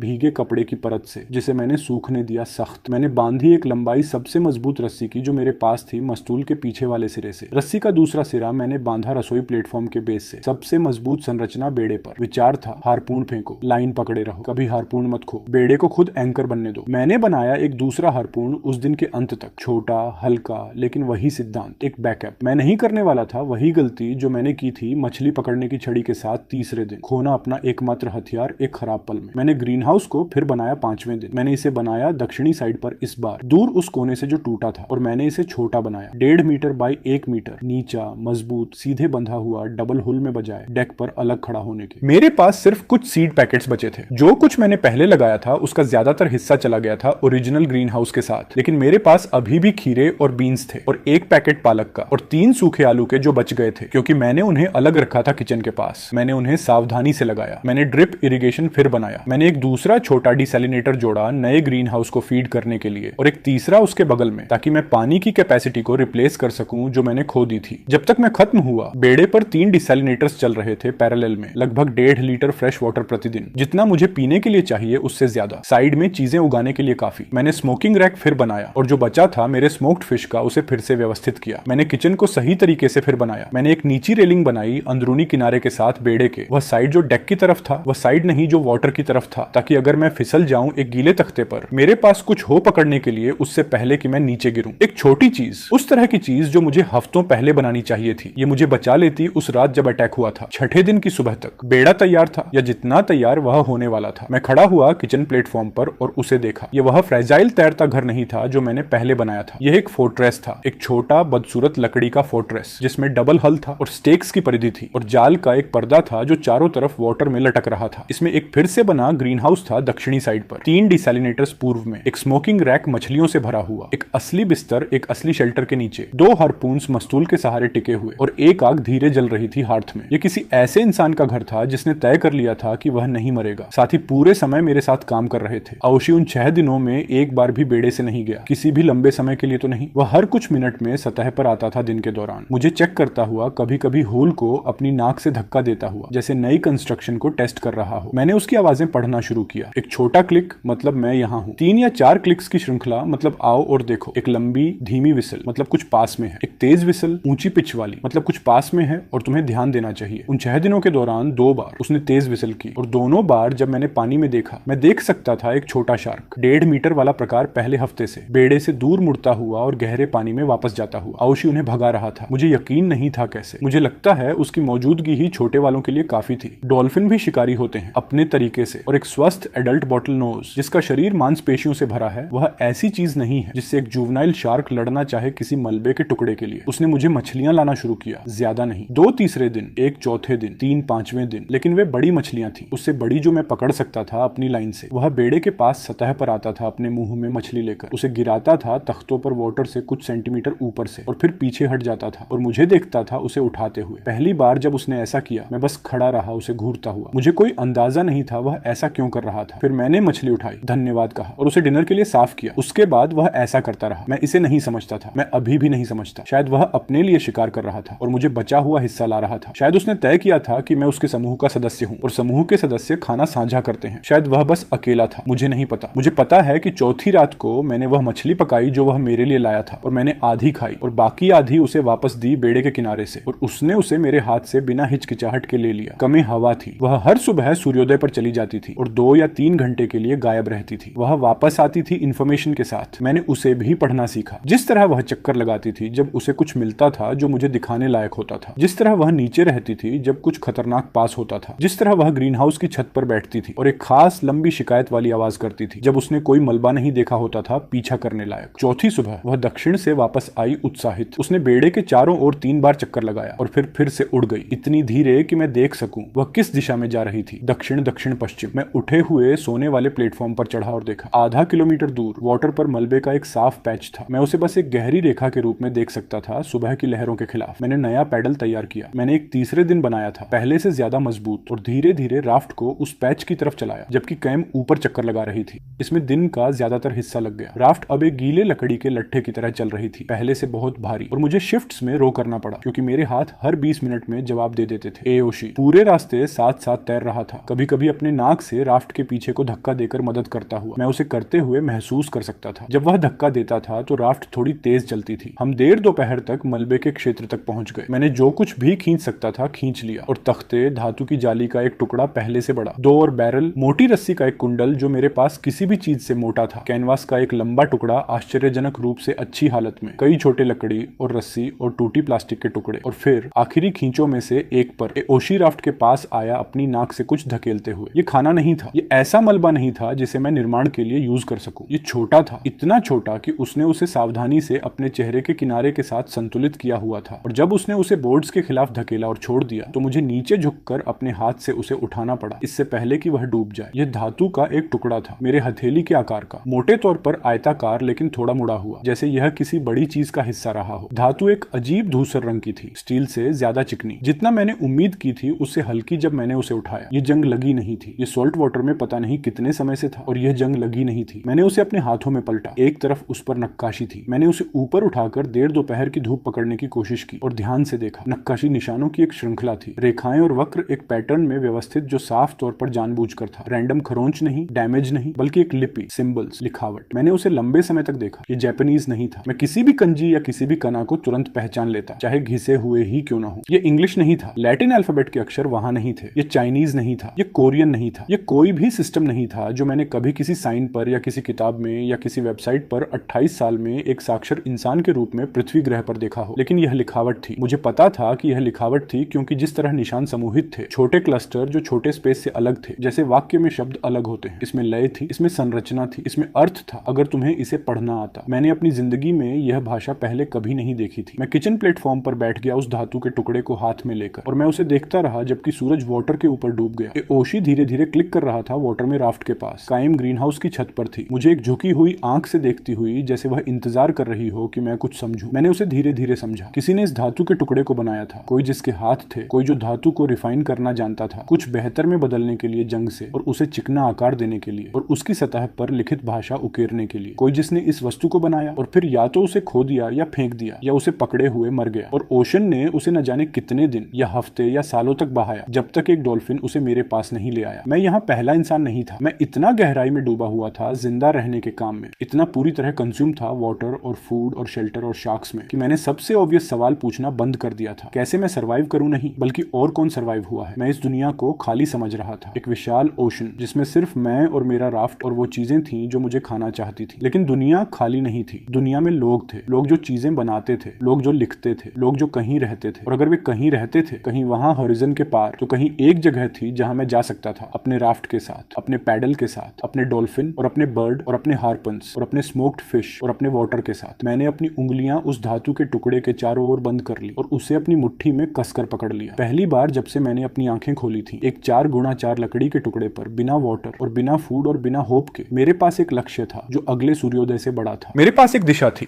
मैं बस नहीं जानता था कौन सी तरफ। मैं उस रात जागता रहा बहुत देर तक जब आग बुझ चुकी थी। किचन प्लेटफॉर्म पर बैठा हुआ, मेरे हाथ में धातु लेकर और नक्काशी को मूनलाइट मूनलाइट की तरफ घुमाकर। ओशी एक बार सतह पर आया, एक लंबी धीमी आवाज बनाई, चेतावनी नहीं, बस एक मौजूदगी, और वापस नीचे चला गया। कमे सो रही थी, अपना सिर अपने पंख के नीचे दबाकर। कहीं वहां अंधेरे में बहुत दूर कुछ मेरे लिए आने वाला था। मैंने उसे महसूस किया, उस तरह नहीं जैसे तुम एक अंदाजा महसूस करते हो, उस तरह जैसे तुम एक तथ्य महसूस करते हो। छोटे शार्क्स भगा दिए गए थे। पहले हफ्ते वाला जुवेनाइल दिखाई नहीं दिया था। ओशी लगातार 2 दिनों तक ज्यादा शांत रहा था। यह गलत था, यह गलत तरह की शांति थी। जैसे समुद्र शांत हो जाता है उससे पहले कि एक बड़ा तूफान उसमें से गुजरता है। कुछ अपने लिए रास्ता साफ कर रहा था। मैंने उस धातु के टुकड़े को एक छोटे कपड़े के पाउच में रख दिया जो मैंने फ्लिंट और स्टील के लिए बनाया था, और पाउच को अपनी कमरबंद के अंदर बांध लिया जहां मैं उसे खो न दूं। फिर मैंने दोनों हार्पून्स चेक किए, मैंने रस्सी की बंधाई चेक की, मैंने पेरीमीटर स्टेक्स एक बार और चेक किए। राफ्ट के पूरे किनारे पर धीरे धीरे चलते हुए मूनलाइट में अपने हाथ हर एक स्टेक के साथ चलाते हुए ये महसूस करने के लिए कि कोई ढीला तो नहीं है, वे सभी कसे हुए थे। राफ्ट जितना तैयार हो सकता था उतना था। मैं कैनवस छत के नीचे बिस्तर पर लेट गया और मैंने अपनी आंखें बंद की और मैंने इंतजार किया जो भी आने वाला था उसके लिए। मैं चुप्पी से जागा। ये पहली गलत चीज थी। राफ्ट पर सुबह की एक आवाज होती थी, वाटर का हल के खिलाफ थपकना, कमे का ग्रीन हाउस छत पर सरसराना, किसी मछली का सतह तोड़ना कहीं पास में, कभी कभी ओशी का सांस लेने के लिए सतह पर आना और हल्का क्लिक करना। हमेशा आवाजें होती थी। ओशन कभी शांत नहीं होता था। इस सुबह ओशन शांत था। मैंने अपनी आंखें खोली और कैनवस छत के नीचे बिस्तर पर लेटा रहा और सुना। कुछ नहीं, न मछलियां, न पक्षी, न वाटर से क्लिक। हवा डेजलिनेटर के सेल पर वैसे ही चल रही थी जैसे वह हमेशा करती थी, लेकिन हवा के नीचे कुछ और नहीं था। मैं धीरे धीरे बैठ गया। ओशी राफ्ट के पूर्वी किनारे पर था, वाटर में स्थिर। वह तैर नहीं रहा था, वह चक्कर नहीं लगा रहा था, वह बस वहीं ठहरा हुआ था, अपनी पूंछ की छोटी हरकतों से अपनी स्थिति पकड़े हुए, अपना सिर पश्चिमी क्षितिज की तरफ घुमाए हुए, और उसका पूरा शरीर उस तरह स्थिर जैसे मैंने उसे पहले कभी स्थिर नहीं देखा था। केम किचन प्लेटफॉर्म के सबसे ऊंचे बिंदु पर थी, अपने पंख आधे फैले हुए, जैसे वह उड़ान भरने वाली हो लेकिन आखिरी सेकंड पर रुक गई हो। उसका सिर उसी दिशा में था जिस दिशा में ओशी का था। उसकी आंख उसी बिंदु पर टिकी हुई थी दूरी में। मैंने उनकी नजर की रेखा का पीछा किया। क्षितिज पहले खाली लगा। हल्का धूसर आकाश गहरे धूसर वाटर से मिलता हुआ एक सीधी रेखा में, पीछे से एक सूरज की रोशनी से जो अभी पूरी तरह पूर्वी क्षितिज से ऊपर नहीं आया था। मैंने धीरे धीरे स्कैन किया, पश्चिम से उत्तर, उत्तर से दक्षिण, कुछ नहीं। फिर मैंने उसे देखा, एक पंख, बस उसका सिरा पहले, वाटर के ऊपर मुश्किल से, इतना दूर कि मैं उसे सिर्फ इसलिए देख पा रहा था क्योंकि मैं उसे ढूंढ रहा था। वह चल रहा था, मेरी तरफ आ रहा था, धीरे धीरे, उस तरह जैसे कुछ चलता है जब उसे पता होता है कि शिकार भाग नहीं सकता, जब उसके पास पूरा समय होता है। मैंने उसे पूरे 1 मिनट तक देखा इससे पहले कि मैं हिला। मुझे पक्का होना था, मुझे देखना था वह कितना बड़ा था, इससे पहले कि मैं गलत आकार के दुश्मन के लिए तैयारी शुरू करूं। पंख करीब आया। 1 मिनट बाद मैं देख सकता था कि यह सामान्य पंख नहीं था, यह ऊंचा था, एक आदमी की ऊंचाई से भी ज्यादा वाटर के ऊपर, और यह नीचे से चौड़ा था। उस तरह का आधार जो मतलब होता है कि नीचे कुछ विशाल है। उसके आसपास का वाटर वैसे व्यवहार नहीं कर रहा था जैसे वाटर सामान्य तैरते हुए जीव के आसपास करता है। वह उभर रहा था। उस चीज की पीठ पंख के नीचे सतह को तोड़ रही थी, लंबी धीमी लहरों में जो मीटरों तक चलती थी इससे पहले कि पंख गुजरता। मैं खुद से दिनों से कह रहा था कि रात के अटैक वाला शार्क 5 मीटर, शायद 6 का था। यह चीज मेरे राफ्ट से लंबी थी। मैं खड़ा हो गया। सिस्टम मेरी आंखों के सामने पिंग हुआ, शांत, वैसे ही जैसे वह हमेशा करता था, जैसे वह मौसम की रिपोर्ट दे रहा हो। खतरा पहचाना गया, स्तर 5, सर्वाइवल प्रोबेबिलिटी अननोन। मैं लगभग हंस पड़ा। सर्वाइवल प्रोबेबिलिटी अननोन, ये सिस्टम का विनम्र तरीका था कहने का। हम नहीं जानते इसे कैसे कैलकुलेट करें। मैंने उस चीज को अपने दिमाग में ओनी कहा इससे पहले कि मैं पूरी तरह खड़ा होता। ओनी, दानव, वह पुराना शब्द उन चीजों के लिए जो अंधेरे से निकलती हैं पुरानी कहानियों में, वे चीजें जो सामान्य नियमों के लिए बहुत बड़ी होती हैं। मेरे सामने वाली चीज एक ओनी थी और उसे नाम देने से मुझे फोकस करने के लिए कुछ मिला, मेरे डर के लिए एक निशाना। ओनी पुराना था, मैं इसे 1 किलोमीटर दूर से भी देख सकता था। फिन स्मूथ नहीं था, फिन अपने ऊपर के किनारे के साथ स्कार्ड था, 3 जगहों पर कटा हुआ, रैगेड। जो भी यह जानवर था इसने अपने ही आकार की दूसरी चीजों के साथ लड़ाइयों की एक लंबी जिंदगी सर्वाइव की थी। यह सालों से लड़ाइयां जीत रहा था। मेरे पास तैयार होने के लिए 30 सेकंड थे। मैं हिला। मैंने दोनों हार्पून्स उठाए जहां वे मास्ट के खिलाफ टिके थे और लाइंस को एक बार और चेक किया। दोनों किचन प्लेटफॉर्म से एंकर्ड, दोनों डेक पर सपाट कॉइल किए हुए ताकि वे टैंगल ना हो। मैंने हैमर उठाया और उसे अपने वेस्ट बैंड में टक किया। मैंने रस्टेड नाइफ उठाया और उसे दूसरी तरफ टक किया। मैंने सुनिश्चित किया कि मेटल पीस और फ्लिंट और स्टील वाला क्लॉथ पाउच अभी भी मेरी कमर के खिलाफ कसकर बंधा हुआ था। मैंने राफ्ट के वेस्टर्न एज पर एक पोजीशन ली जहां ओशी देख रहा था। मैं नीचे झुक गया। डबल्ड हल इस पोजीशन से मेरे घुटनों तक आता था। हल के नीचे पेरीमीटर स्टेक्स बाहर और नीचे वाटर में पॉइंटेड थे। स्टेक्स के नीचे नेट कर्टन फ्रिंज की तरह लटक रहा था। मैंने इंतजार किया। ओनी को आने में लंबा समय लगा। धीमा हिस्सा लगभग अटैक से भी बदतर था। मैं वेस्टर्न एज पर गीले प्लैंक्स पर घुटनों के बल बैठा रहा जो 1 घंटे जैसा लगा, फिर इनको छोटे छोटे इंक्रीमेंट्स में बड़ा होते देखते हुए, जबकि एओशी मेरे बगल में वाटर में पूरी तरह स्थिर रहा और कामे मेरे पीछे प्लेटफॉर्म पर पूरी तरह स्थिर रही। हम तीनों एक ही बिंदु को होराइजन पर देख रहे थे, उस पल का इंतजार कर रहे थे जब दुनिया बहुत तेजी से चलना शुरू करने वाली थी। मेरे पास सोचने का समय था। मैं सोचने का समय नहीं चाहता था, लेकिन मेरे पास था। मैंने टोक्यो में ट्रक के बारे में सोचा, उस तरह के बारे में कि कैसे अंधेरा बिना किसी वार्निंग वार्निंग के मर्चेंट वार्निंग के मुझ पर आ गया था, इस बारे में कि किसी सेंस में इस राफ्ट पर अपनी आंखें खोलने के बाद से मेरी जिंदगी का हर सेकंड बोरोड टाइम था, समय जो मुझे बिल्कुल नहीं मिलना चाहिए था। इस तथ्य के बारे में कि अगर मैं यहाँ इस सुबह मर जाता तो मैं मरता हुआ कुछ ऐसा बना चुका होता, अपने हाथों से पहली बार अपनी जिंदगी में एक घर, एक सिस्टम, 2 जानवरों के साथ एक छोटी पार्टनरशिप जिन्होंने तय किया था कि मैं जिंदा रहने लायक हूँ, और ये उससे ज्यादा था जो मेरे पास 28 सालों में एक ऑफिस में शिंजुकू में सैलरी मैन होने में था। मैंने सोचा मैं यहाँ मरने वाला नहीं हूँ, फिर मैंने सोचा हाँ तुम हो सकते हो, फिर मैंने सोचा मैं फिर भी यहाँ मरने वाला नहीं हूँ। फिर करीब के वाटर के किनारे तक पहुंच गया, शायद 200 मीटर बाहर। औशी ने एक बार क्लिक किया, तेज छोटा वार्निंग क्लिक, और डाइव किया। ओनी का पहला पास एक सर्कल था। ये राफ्ट के चारों ओर लगभग 50 मीटर की दूरी पर आया, धीमा विशाल शरीर सरफेस के ठीक नीचे क्रूज करता हुआ। अब मैं उसकी आउटलाइन देख सकता था। सिर किसी भी शाख से चौड़ा था जिसे मैंने कभी डॉक्यूमेंट्री में देखा था। सिर के किनारे पर आंख मेरी मुट्ठी के आकार की थी, डार्क और वेट और ओल्ड। उसके शरीर के किनारे पर कहीं गिल्स के पास से लेकर टेल के बेस तक एक लंबा पेल स्कार था, एक और लड़ाई का स्कार, एक लड़ाई जिसे ओनी ने सरवाइव किया था। दोनों फ्लैंक्स उन तरीकों से मार्क थे जिन्हें मैं अब समझ गया था कि ट्रॉफी मार्क्स थे। पीढ़ियों की लड़ाइयां, पीढ़ियों की जीत। ये 2 बार सर्कल किया। ये मुझे स्टडी कर रहा था, ये राफ्ट को स्टडी कर रहा था। फिर इसने सर्कल करना बंद किया और मुड़ा और मेरी तरफ आया। पहला अटैक सीधा वेस्ट से अंदर आया। ये तेजी से चला, उससे कहीं ज्यादा तेजी से जितना इतना बड़ा कुछ चलने में सक्षम होना चाहिए। इसके सामने का वाटर एक वेव में बल्ज हुआ जब यह एक्सेलरेट हुआ। मैं इसके शरीर का वाइब्रेशन अपने घुटनों के नीचे प्लैंक्स के थ्रू महसूस कर सकता था, इससे पहले कि यह हिट करे। मैंने अपने पैर जमाए, पहले हार्पून पर अपनी पकड़ टाइट की और इंतजार किया। यह पेरीमीटर स्टेक्स से टकराया। वेस्टर्न साइड के 3 स्टेक्स ने चार्ज की पूरी ताकत ली। मैंने वुड क्रैक की आवाज सुनी। मैंने पूरे राफ्ट को इंपैक्ट से पीछे झटका खाते हुए महसूस किया, सरफेस पर शायद 2 मीटर तक स्लाइड करते हुए। मैंने 1 सेकंड के लिए अपना फुटिंग खो दिया और डेक पर एक हाथ से खुद को संभाला। मेरे ऊपर कामे चिल्लाई, लेकिन स्टेक्स मुश्किल से टिके रहे। उनमें से 2 लैशिंग पर स्नैप हो गए। तीसरा सेंट्रल वाला ओनी के साइड में गिल्स के ठीक पीछे घुस गया और फंस गया। मैंने इसे होते देखा। मैंने वुड को महान ग्रे फ्लैंक में गायब होते देखा और वुंड के आसपास वाटर में डार्क फ्लूइड फैलते हुए देखा। ओनी मुड़ा दूर, स्टेक अंदर ही रहा। ओनी ने एक आवाज निकाली, रोर नहीं, शार्क्स रोअर नहीं कर सकते, लेकिन एक लो रंबलिंग थंप जो मैंने वाटर और प्लैंक्स के थ्रू महसूस किया। एक जानवर के दर्द की आवाज, एक ऐसे शरीर द्वारा बनाई गई जो इतना बड़ा था कि दर्द को फिजिकली ब्रॉडकास्ट कर सके। ये शायद 20 मीटर पीछे खींचा, सर्कल किया। स्टेक अभी भी उसके साइड में था। डार्क फ्लूइड अब उसके पीछे वाटर में ट्रेल कर रहा था। फिर यह डाइव किया। मुझे पता था कि यह क्या करने वाला था। मैं इसके आकार को देखने के पल से ही इससे डर रहा था। ये नीचे से ऊपर आने वाला था। मैं राफ्ट के सेंटर की ओर भागा और खुद को ब्रेस किया। मैंने हार्पून को दोनों हाथों में पकड़ा और उसे रेडी रखा। ओशी भी कहीं नीचे था। मुझे पता था कि जैसे ही ओनी ने चार्ज किया था वह डाइव कर गया था और तब से मैंने उसे नहीं देखा था। मुझे उस पर ट्रस्ट करना था, करने के लिए और कुछ नहीं था। हिट सदर्न एज के नीचे से आया। ये मैसिव था। पूरा राफ्ट ऊपर उठा और ट्विस्ट हुआ। सदर्न साइड लगभग 1 मीटर वाटर से ऊपर उठा और वापस स्लैम हुआ। मैं फैल गया। हार्पून मेरे हाथ से उड़ गया और डेक पर क्लैटर हुआ। स्मोकिंग रैक झुक गया और टूट गया। कामे कहीं फिर से चीखी और हवा में उड़ गई, अपने विंग्स को जोर से बीट करते हुए। मैं अपने हाथों और घुटनों पर लुढ़का और सदर्न एज के ऊपर देखा। नेट। ओनी ने नेट को हिट किया था। मैश उसके हेड और उसके एक फ्रंट फिन्स के चारों ओर रैप हो गया था और अब ओनी वाटर में थ्रैश कर रहा था और नेट उस पर ड्रैग कर रहा था। उसे रोकने के लिए काफी नहीं, बिल्कुल भी नहीं, लेकिन उसे कंफ्यूज करने के लिए काफी, उसके मूवमेंट्स को क्लेमी बनाने के लिए काफी। स्टेक वुंड से डार्क फ्लूइड उसके आसपास वाटर को क्लाउड कर रहा था। उसका बॉडी इतना लंबा था कि मैं उसका अधिकांश ऊपर से देख सकता था, ग्रे और पेल बेलीड और ट्विस्टिंग। ओशी साइड से अंदर आया। वह तेज आया, फुल स्पीड, हेड डाउन, और उसने ओनी को उसी जगह हिट किया जहां स्टेक पहले से ही धंसा हुआ था। उसने उसे और डीपर ड्राइव किया। स्टेक पूरा अंदर चला गया और ओनी ने फिर से रंबलिंग पेन साउंड बनाई, इस बार ज्यादा लाउड, और उनके आसपास का वाटर डार्क हो गया। मैंने डेक से हार्पून उठाया। मेरे पास इसे सही करने का एक चांस था। हार्पून लाइन किचन प्लेटफॉर्म से एंकर्ड थी। मेरे पास शायद 10 मीटर स्लैक था। ओनी लगभग 8 मीटर दूर था, आधा नेट में टेंगल्ड, आधा अपने साइड पर ओशी के हिट से। आई ऊपर की ओर था। आई मुट्ठी के आकार का था और डार्क था और अब भी कुछ नहीं देख रहा था पेन की वजह से। मैंने अपने पैर डबल्ड हल पर जमाए और फेंका। मैंने अपनी जिंदगी में कभी स्पीयर नहीं फेंका था। मेरे पास कोई टेक्निक नहीं थी। मेरे पास केवल यह सर्टेनिटी थी कि यह वही एक चांस था जो मुझे मिलने वाला था। मैंने अपने पास जितनी भी स्ट्रेंथ थी उसका हर ग्राम थ्रो में डाल दिया और हार्पून को वाटर के पार एक फ्लैट आर्क में सेल करते हुए देखा और ओनी के बॉडी पर आई के ठीक पीछे उसके हेड के साइड में गिरते देखा। आयरन पॉइंट अंदर धंस गया। ये बाउंस नहीं हुआ, ये स्लाइड नहीं हुआ, एंगल सही था और उस जगह बोन पतली थी और हार्पून अंदर चला गया और लाइन टॉट हो गई और मेरे पीछे किचन प्लेटफॉर्म शटर हुआ। जब रोप ने उस सारे वेट का स्ट्रेन लिया, ओनी कन्वल्स हुआ। ये साइडवेज थ्रैश हुआ एक ऐसी फोर्स के साथ जिसने लगभग किचन प्लेटफॉर्म को राफ्ट से उखाड़ दिया। रोप गूंजी, प्लेटफॉर्म क्रीक हुआ। मैंने रोप को दोनों हाथों से पकड़ा ताकि एंकर से कुछ स्ट्रेन हटाऊं और रोप एक ही सेकंड में मेरी हथेलियों के थ्रू जल गई, दोनों हाथों पर 2 लाल लाइंस छोड़ते हुए। मैंने छोड़ दिया और उसकी जगह दूसरा हार्पून पकड़ा। मेरे ऊपर कामे आसमान से नीचे आई जैसे एक फेंका हुआ पत्थर। उसने ओनी की गुड आई पर हिट किया। वह इसके लिए इंतजार कर रही थी। वह पूरे समय हमारे ऊपर सर्कल कर रही थी, अपने उस एक रूइंड विंग के साथ जो मैंने कभी देखा था उससे तेज फ्लैप कर रहा था। और वह देख रही थी और उसने वह पल देखा जब ओनी का हेड ऊपर की ओर मुड़ा और वह हवा से उस पर नीचे आई। उसने अपनी बीक से आई पर हिट किया, शार्क की दूसरी आई। ओनी ब्लाइंड हो गया। मैं यहाँ सावधान रहना चाहता हूँ क्योंकि मैं ये होते देख रहा था और मैं अभी भी पूरी तरह श्योर नहीं हूँ कि मैंने क्या देखा। आई बहुत बड़ा था, कैमी की बीक बहुत शार्प थी। ओनी के हेड के आसपास वाटर में एक अचानक क्लाउड था। इस बार डार्क वुंड फ्लूइड नहीं बल्कि कुछ ज्यादा क्लाउडी, पेलर। और उसके बाद ओनी का बॉडी एक अलग तरीके से मूव करना शुरू कर दिया। अब राफ्ट की ओर नहीं, ओशी की ओर नहीं, किसी स्पेसिफिक चीज की ओर नहीं, ये एक साथ सभी डायरेक्शंस में थ्रैश कर रहा था। अपने विशाल टेल से खाली वाटर पर स्वीप कर रहा था। अपने जोज को किसी चीज पर नहीं स्नैप कर रहा था। ये ब्लाइंड था। ओशी ने मेरे समझने से पहले समझ लिया। वह थ्रैशिंग ओनी के वेस्टर्न साइड पर ऊपर आया और उसने क्लिक्स और विसल्स की एक सीरीज बनाई जो मैंने उससे पहले कभी नहीं सुनी थी। फास्ट, अर्जेंट, लगभग कमांड्स जैसी। और फिर उसने धक्का देना शुरू किया। उसने ओनी को दक्षिणी खूंटों की तरफ धक्का दिया। उसने अपना सिर और अपना पूरा शरीर और धारा के प्राकृतिक बहाव का यूज किया और उसने अंधे शार्क को बेड़े के उस किनारे की तरफ मोड़ा जहां पेरीमीटर डिफेंस सबसे घना था। ओनी को नहीं पता था क्या हो रहा था। ओनी उछल रहा था और काट रहा था और दर्द उसकी बाकी सभी इंद्रियों पर हावी हो रहा था और वह उसी एक ठोस चीज का पीछा कर रहा था जिसे वह अपने शरीर के खिलाफ महसूस कर सकता था, जो था ओशी, जो साइड से धक्का दे रहा था। मैंने देखा क्या हो रहा था और मैं दूसरे हार्पून के लिए भागा और डेक के पार दक्षिणी किनारे तक दौड़ा। ओनी ने अपने शरीर की ज्यादातर लंबाई के साथ दक्षिणी खूंटों को टक्कर मारी। 6 खूंटे उसके पहलू में धंस गए। उनमें से कुछ टूट गए, उनमें से 3 टिके रहे। शरीर मुड़ा डबलड हुल के खिलाफ और बेड़ा बल से साइड में झुक गया और वाटर दक्षिणी किनारे से ऊपर आया एक लहर में जिसने मुझे छाती तक भिगो दिया। मैं किनारे के ऊपर झुका, दोनों हाथों में दूसरे हार्पून के साथ, और मैंने नीचे देखा उस विशाल धूसर सिर को जो मेरे नीचे झाग में मरोड़ रहा था। और मैंने वह जगह चुनी जहां मुझे लगा कि दिमाग था, अंदाजा लगाते हुए, बस अंदाजा लगाते हुए, आधी याद की हुई शार्क एनाटॉमी के डायग्राम से काम करते हुए जो मैंने सालों पहले इंटरनेट पर देखे थे। और मैंने दूसरे हार्पून को नीचे धंसा दिया जो कुछ भी मेरे पास बचा था उसके साथ। नोक सिर के पीछे घुस गई जहां रीढ़ होती किसी भी ऐसे जीव में जिसमें रीढ़ होती है। ओनी स्थिर हो गया, एक साथ नहीं, एक लंबी कंपी थी जो उसके पूरे शरीर में दौड़ी। सिर से जहां मेरा दूसरा हार्पून धंसा था से लेकर विशाल पूंछ के सिरे तक उछलना धीमा हो गया। जबड़े चलते रहे लेकिन धीमे। शरीर वाटर में ढीला पड़ गया दक्षिणी खूंटों के खिलाफ। फिर वह रुक गया। पूरा ओशन शांत था। मैं बहुत जोर से सांस ले रहा था और मैं उसे सुन सकता था। मैं ओशी को धीरे से क्लिक करते सुन सकता था वाटर में। मैं कामे के पंखों को सुन सकता था जब वह वापस किचन प्लेटफॉर्म पर उतरी एक छोटे भद्दे धप्पे के साथ। मैं वाटर को बेड़े के खिलाफ थपथपाते सुन सकता था। सामान्य वाटर की आवाजें, नियमित वाटर की आवाजें, उस तरह की आवाजें जो तुम सुनते हो जब अब कुछ भी तुम्हें मारने की कोशिश नहीं कर रहा होता। मैं गीले डेक पर बैठ गया। मैं वहां लंबे समय तक बैठा रहा। जब मैंने फिर ऊपर देखा, सूरज उससे ऊंचा था जितना वह था जब यह शुरू हुआ था। शायद 1 घंटा बीत गया था, शायद 2। मुझे कोई असली एहसास नहीं था कि लड़ाई ने कितना समय लिया। ओनी का शरीर अभी भी बेड़े के दक्षिणी किनारे के खिलाफ फंसा हुआ था, अब वहां बंधा हुआ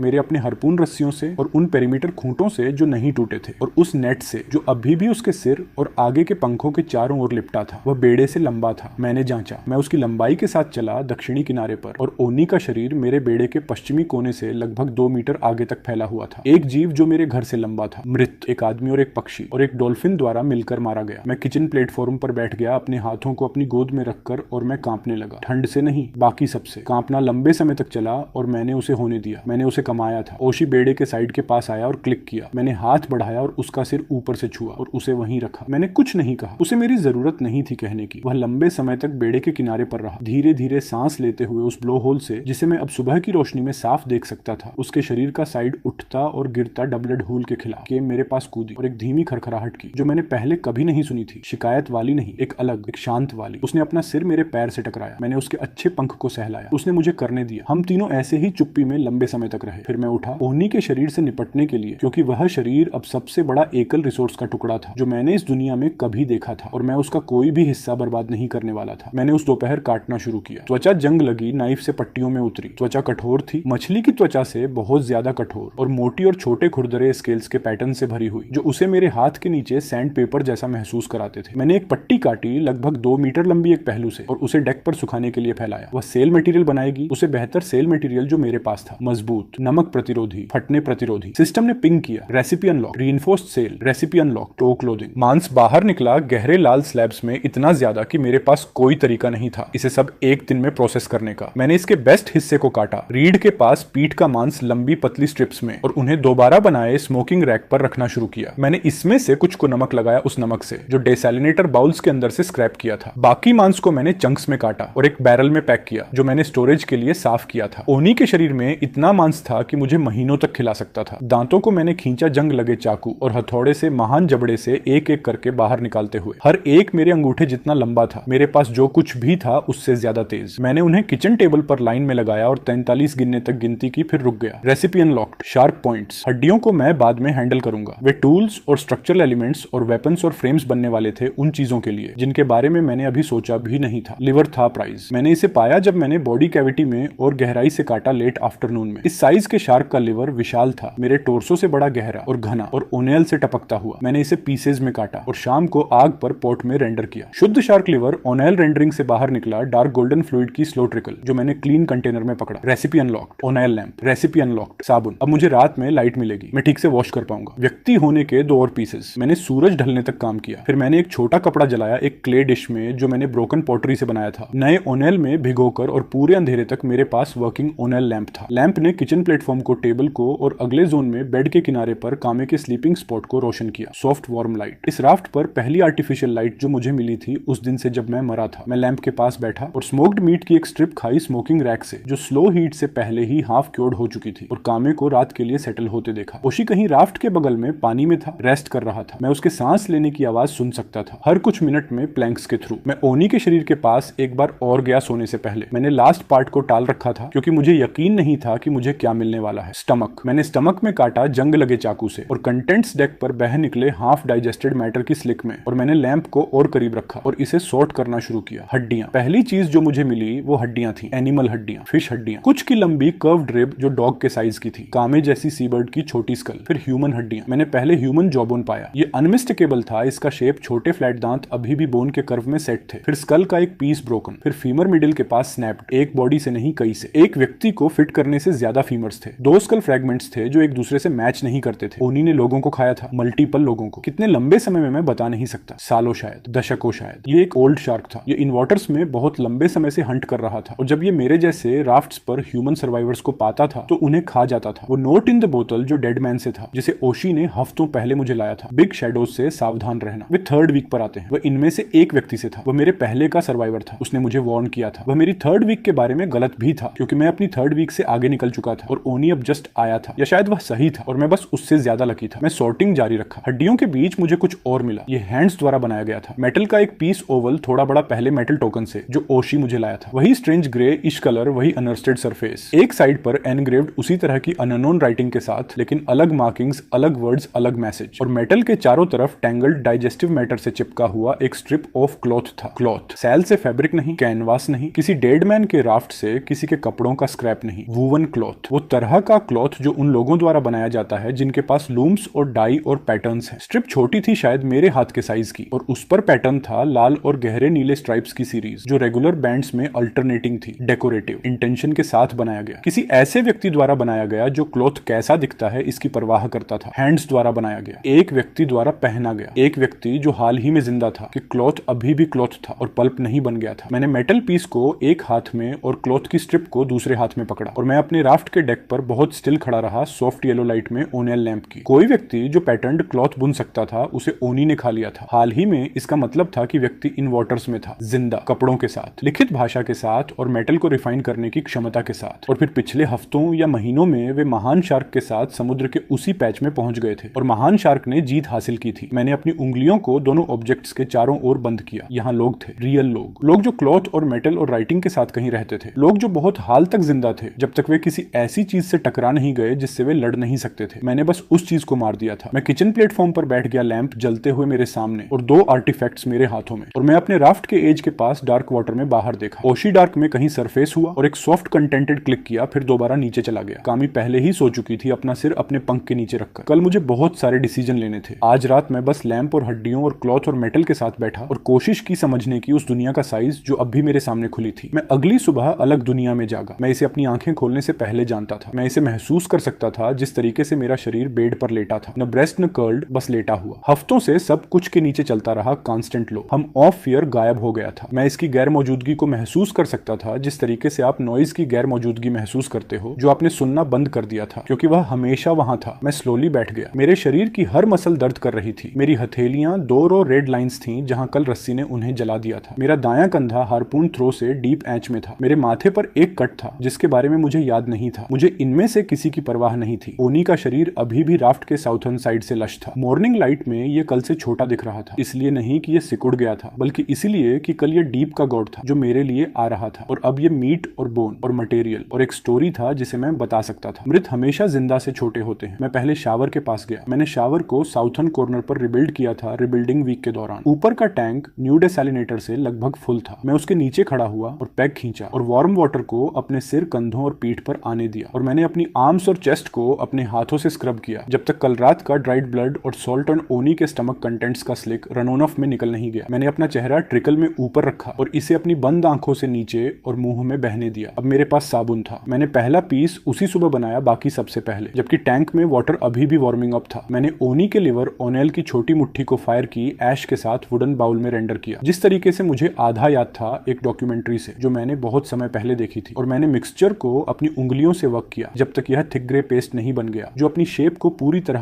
होल्ड नहीं करता था, लेकिन जब मैं इसे अपनी स्किन पर रगड़ता तो लेदर करता था। क्रूड फिश जैसी खुशबू, लेकिन यह साबुन था, रियल साबुन, वो तरह का जो डर्ट को ठीक से निकालता था बजाय सिर्फ रिंस करने के। मैंने अपना पूरा शरीर इससे धोया शावर टैंक से स्लो ट्रिकल के नीचे। जब मैं शावर के नीचे से बाहर निकला, मैं ट्रक के बाद से जितना क्लीन था उससे ज्यादा क्लीन था। मेरी स्किन अभी भी रो और वेदर बीटन थी और मेरे बाल एक मैस थे और मैं अपनी ओल्ड लाइफ से ज्यादा थिन था। मैंने इस राफ्ट पर वेट लॉस्ट किया था। फिश और बीन स्प्राउट्स वो डाइट नहीं थी जिस पर मैं बड़ा हुआ था, लेकिन मैं क्लीन था। कामी ग्रीन हाउस रूफ पर खुद को सनिंग कर रही थी। उसने अपने पंखों को चौड़ा फैला रखा था लाइट पकड़ने के लिए, जिस तरीके से सीबर्ड्स करते हैं जब उन्हें अपने पंखों से साल्ट ड्राई करना होता है। और वह पहली बार लग रही थी जब से मैं उससे मिला था जैसे एक हेल्दी बर्ड। क्रोकेड विंग अभी भी क्रोकेड था, लेकिन पंख फुल और ओनेल्ड थे, और वह बैड विंग को गुड वाले जितना चौड़ा होल्ड कर रही थी। और मॉर्निंग लाइट में फर्क लगभग इनविजिबल था। ओशी राफ्ट के बगल में था। उसने राफ्ट के बगल में पूरी रात रहने वाला था, मुझे लगता है। वह सरफेस हुआ जब उसने मुझे देखा और एक लंबा कंटेंटेड क्लिक किया और अपने साइड पर रोल हो गया ताकि एक आंख ऊपर मेरी तरफ देख रही हो। मैं गया ऊपर और एज पर क्राउच किया और अपना हाथ उसके सिर के साइड पर रखा। उसने मेरी हथेली के खिलाफ ऊपर पुश किया। हम कुछ देर तक ऐसे ही रहे। मैंने ब्रेकफास्ट बनाया किचन टेबल पर, स्मोक्ड ओनी मीट। कल की स्ट्रिप्स अब प्रॉपर्ली क्योर्ड हो चुकी थी रैक पर एक रात के बाद, और न्यू ग्रीन हाउस से बीन्स का एक छोटा बाउल, पहली बीन्स जो मैं सीड बैरल के बाद हार्वेस्ट तक उगा पाया था। मैंने खाया अपनी स्टूल पर, टेबल पर बैठकर, कामी टेबल के दूसरे एंड पर अपनी शेयर ऑफ मीट खाते हुए और ओशी नीचे वाटर में सॉफ्टली क्लिक करते हुए। ये मेरी जिंदगी का बेस्ट मील था। मैं एक्सैगरेट नहीं कर रहा।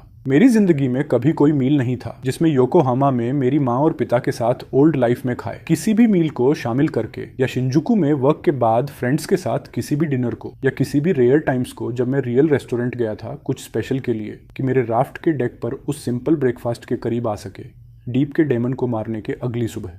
मैं टेबल पर लंबे समय तक बैठा रहा खाना खत्म करने के बाद। मैं कुछ के बारे में सोच रहा था जिस तरीके से आप सोचते हो जब आपने अभी तक ये एडमिट करने का फैसला नहीं किया कि आप उसके बारे में सोच रहे थे। मैं मेटल पीस और क्लॉथ की स्ट्रिप के बारे में सोच रहा था।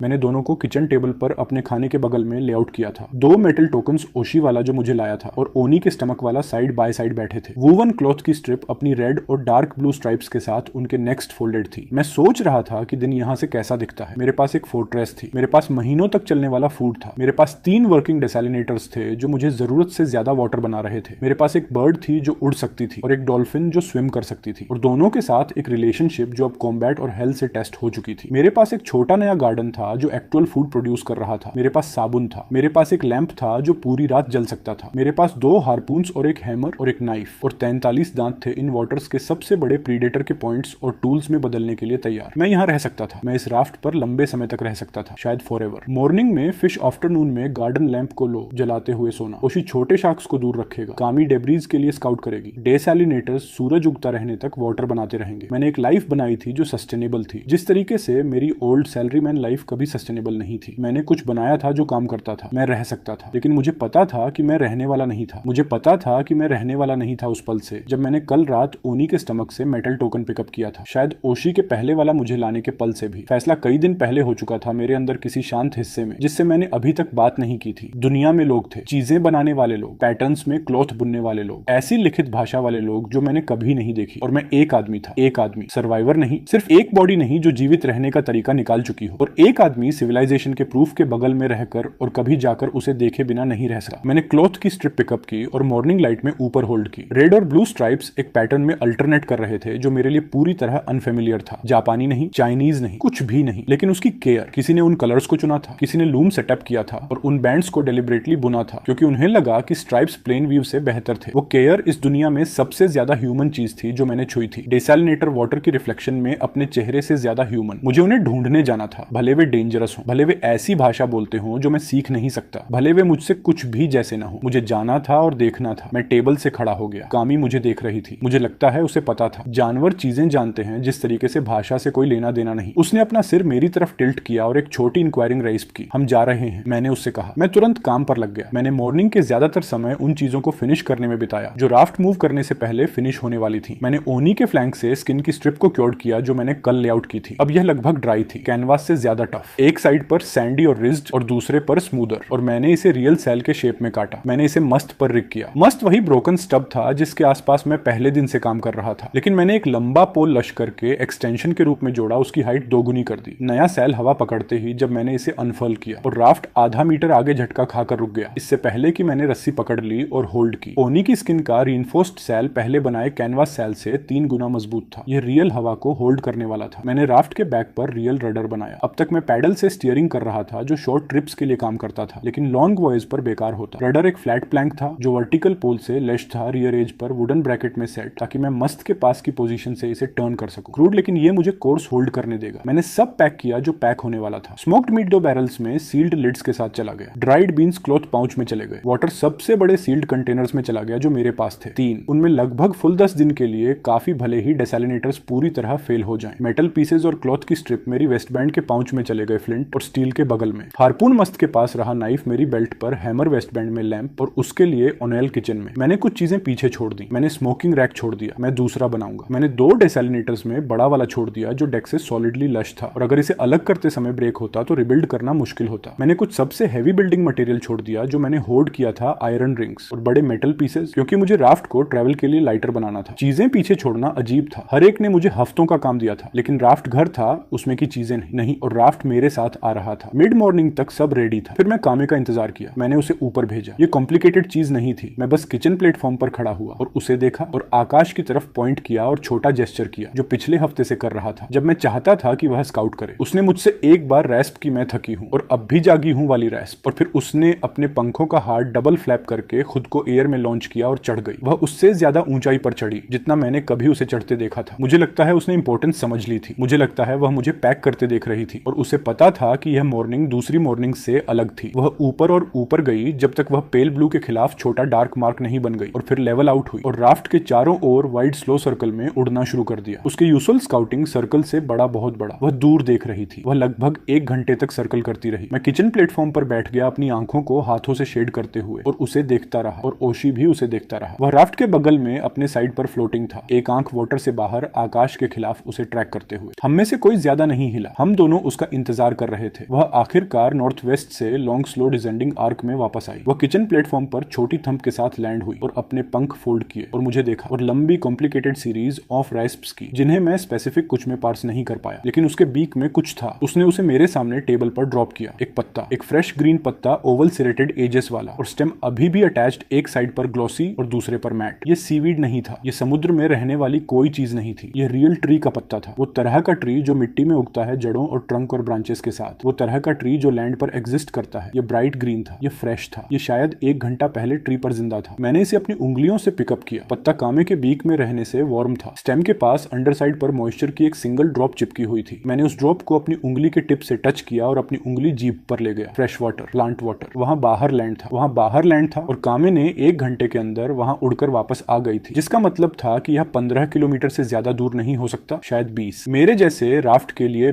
1 दिन की जर्नी के अंदर, एक अच्छे दिन की ट्रैवल की पहुंच में। मैं किचन प्लेटफॉर्म पर बैठ गया, पत्ता हाथ में लेकर, और कामे टेबल पर मेरे सामने खड़ी अपनी एक गुड विंग को साइड के खिलाफ टक किए और अपनी एक बैड विंग को थोड़ा क्रुकेड होल्ड किए, और मैं हंसना शुरू कर दिया। धीरे से पहले, फिर थोड़ा जोर से। वो तरह की हंसी जो तुम्हारे अंदर से निकलती है जब कोई चीज इतनी ज्यादा हो जाती है कि अंदर होल्ड नहीं हो पाती। ओशी ने राफ्ट के बगल के वाटर से क्लिक किया, लंबा और कंटेंटेड। मैंने 4 आर्टिफैक्ट्स को किचन टेबल पर मेरे सामने लेआउट किया, साइड बाय साइड, उसी ऑन ऑर्डर में जिस ऑन ऑर्डर में मैंने उन्हें रिसीव किया था। पहला मेटल टोकन वो जो ओशी मुझे लाया था, स्मूथ ग्रे मेटल हथेली साइज का, उस राइटिंग के साथ जो मैं पढ़ नहीं सकता था। ओनी के स्टमक से पैटर्न्ड क्लॉथ की strip, red and dark blue stripes hands द्वारा बुनी गई। दूसरा मेटल टोकन बड़ा वाला, वो भी ओनी के स्टमक से, अलग वर्ड्स के साथ एनग्रेव्ड लेकिन वही स्क्रिप्ट। कामे से फ्रेश ग्रीन पत्ता अपनी प्लांट वाटर की ड्रॉप के साथ। मैंने उन्हें अपनी रो में देखा, हर एक अलग दिशा और अलग सोर्स से आया था। डॉल्फिन डेप्थ से, शार्क का पेट पास्ट से, बर्ड एयर से, और हर एक ने एक ही तरफ इशारा किया। हर एक ने कहा कि इस राफ्ट से ज्यादा भी है। हर एक ही जवाब का पीस था। मैं खड़ा हो गया। मैं मस्त के पास गया और उस रस्सी को पकड़ लिया जो न्यू रीइंफोर्स्ड सेल को कंट्रोल करती थी। मैं रडर के पास गया और स्टीयरिंग पोल पर अपना हाथ रखा। मैं वेस्ट की तरफ देखा, वो दिशा जहां से कामे वापस आई थी, और मैंने सेल अनफर्ल किया। उस मॉर्निंग हवा अच्छी थी। यह ईस्ट से स्टेडी हवा चल रही थी, जिस तरीके से यह ज्यादातर दिनों से चल रही थी जब से मैं इस राफ्ट पर था। सेल भर गया। रीइंफोर्स्ड शार्क स्किन ने हवा को उस तरीके से पकड़ा जिस तरीके से ओल्ड कैनवास ने कभी नहीं पकड़ा था। ये सॉलिड एंड टाइट बाहर निकला और मेरी जल गई हाथ में होल्ड की रस्सी पूरी तरह टोट हो गई मस्तक, और राफ्ट मूव हुआ। ये उस तरीके से मूव हुआ जिस तरीके से पहले कभी नहीं मूव हुआ था। न करंट का स्लो ड्रिफ्ट, न मेरे पैडल का sluggish push. Selling, real selling. मेरे पैरों के नीचे पूरा स्ट्रक्चर स्पीड पिकअप करने लगा स्मूथ स्टेडी एक्सेलरेशन में, और वाटर डबल्ड हल के खिलाफ और उस ब्रोकन कॉर्नर के खिलाफ जिसे मैंने पैच किया था, और पेरीमीटर स्टेक्स के खिलाफ जो ओनी के चार्ज के खिलाफ होल्ड किए थे, फुसफुसाने लगा। राफ्ट अपने खुद के पावर से वेस्ट की तरफ मूव कर रहा था। ओशी राफ्ट के साथ साउथर्न साइड पर साथ रहा। उसने खुद को हमारे साथ स्विम करने की पोजीशन में रखा था। इस बार पुश नहीं कर रहा, बस पेस रखते हुए। और कुछ मिनट्स बाद वह थोड़ा स्पीड अप हुआ और राफ्ट के आगे स्लाइड आउट हो गया लीड लेते हुए। वह मुझे लीड कर रहा था। उसे पता था हम कहां जा रहे हैं। शायद उसे हमेशा पता था। शायद वह मेरा रेडी होने का इंतजार कर रहा था। कामे पहले ही एयर में थी। वह सेल भरते ही लॉन्च हो गई थी, और अब हमारे आगे लॉन्ग स्लो लाइन में उड़ रही थी, चढ़ते और ग्लाइड करते हुए उस पैटर्न में जो मैं अब स्काउटिंग कोर्स के रूप में समझ गया था। वह कुछ 100 मीटर बाहर उड़ेगी, सर्कल करेगी, वापस आएगी, फिर दोबारा बाहर जाएगी। वो पाथ ड्रॉ करते हुए जिसका मुझे फॉलो करना था। मैंने एक हाथ से रडर होल्ड किया और दूसरे से सेल रस्सी, और मैंने अपना कोर्स उसके ऊपर सेट किया। सिस्टम ने मेरे सामने एयर में पिंग किया। मैं इसे लगभग एक्सपेक्ट कर रहा था। सिस्टम को हमेशा पता होता था जब दुनिया बदल जाती थी। इनहेबिटेड जोन के पास पहुंच रहे हैं, threat level unknown, new section, unlocked, reputation. मैंने इसे 2 बार पढ़ा, फिर तीसरी बार। रेपुटेशन वह वो वर्ड था जिसका मतलब था दूसरे लोग। रेपुटेशन वो चीज थी जो तुम्हारे पास किसी के साथ होती थी, जो तुम्हें याद रख सकता था। सिस्टम मुझे अपनी शांत फ्लैट तरीके से बता रहा था कि मैं अब ऐसी जगह एंटर करने वाला हूं जहां मुझे दूसरे बीइंग्स द्वारा देखा जाएगा, जो मेरे बारे में ओपिनियंस बनाएंगे और उन ओपिनियंस को समय के साथ याद रखेंगे। सिस्टम मुझे बता रहा था कि मेरी लाइफ का वो पार्ट जो प्योर सर्वाइवल था, खत्म हो गया है, और नया पार्ट बहुत ज्यादा कॉम्प्लिकेटेड पार्ट, पॉलिटिक्स और भाषा और ट्रस्ट और बेट्रियल और सब कुछ जो ह्यूमंस के साथ आता है, शुरू हो रहा है। मैंने सिस्टम स्क्रीन बंद किया। मैं वेस्ट की तरफ खाली होराइजन पर, और कामे की छोटी डार्क शेप आकाश के खिलाफ, और ओशी की ग्रे बैक मेरे आगे स्वेल में ऊपर नीचे होते हुए देखा। और मैंने वो चीज जोर से कह दी जो मैं पूरे मॉर्निंग सोच रहा था। 1 महीना पहले मुझे फिश पकड़ना नहीं आता था। आज मैंने इन वाटर स्केकिंग को मार दिया, लेकिन किसी ने यह टोकन बनाया, किसी ने यह क्लॉथ बुना। कोई बाहर जिंदा है हाथों के साथ जो बिल्ड करते हैं, और मुंह के साथ जो ऐसी भाषा बोलता है जो मैंने कभी नहीं सुनी। और अगर वे अभी भी जिंदा हैं तो इसका मतलब है वे भी मारना जानते हैं। मैंने ओशन के खिलाफ सर्वाइव करना सीखा। अब मुझे लोगों के खिलाफ सर्वाइव करना सीखना है। हवा सेल के पार मूव हुई, और मुझे पता भी नहीं कि वे मेरी भाषा बोलते भी हैं या नहीं। मैं अपने राफ्ट के रडर पर खड़ा रहा जबकि सूरज ऊपर चढ़ रहा था। मेरी बर्ड मेरे आगे आकाश स्काउटिंग कर रही थी, और मेरा डॉल्फिन मुझे वाटर के थ्रू लीड कर रहा था। और मैं वेस्ट की तरफ सेल कर रहा था, उस जगह की तरफ जहां पत्ता उगा था और जहां क्लॉथ बुना गया था, और उस जगह की तरफ जहां कहीं कोई व्यक्ति इस मॉर्निंग जाग रहा था, जिसे अभी तक यह पता नहीं था कि मैं एग्जिस्ट करता हूं। मैं उनसे जल्द ही मिलूंगा।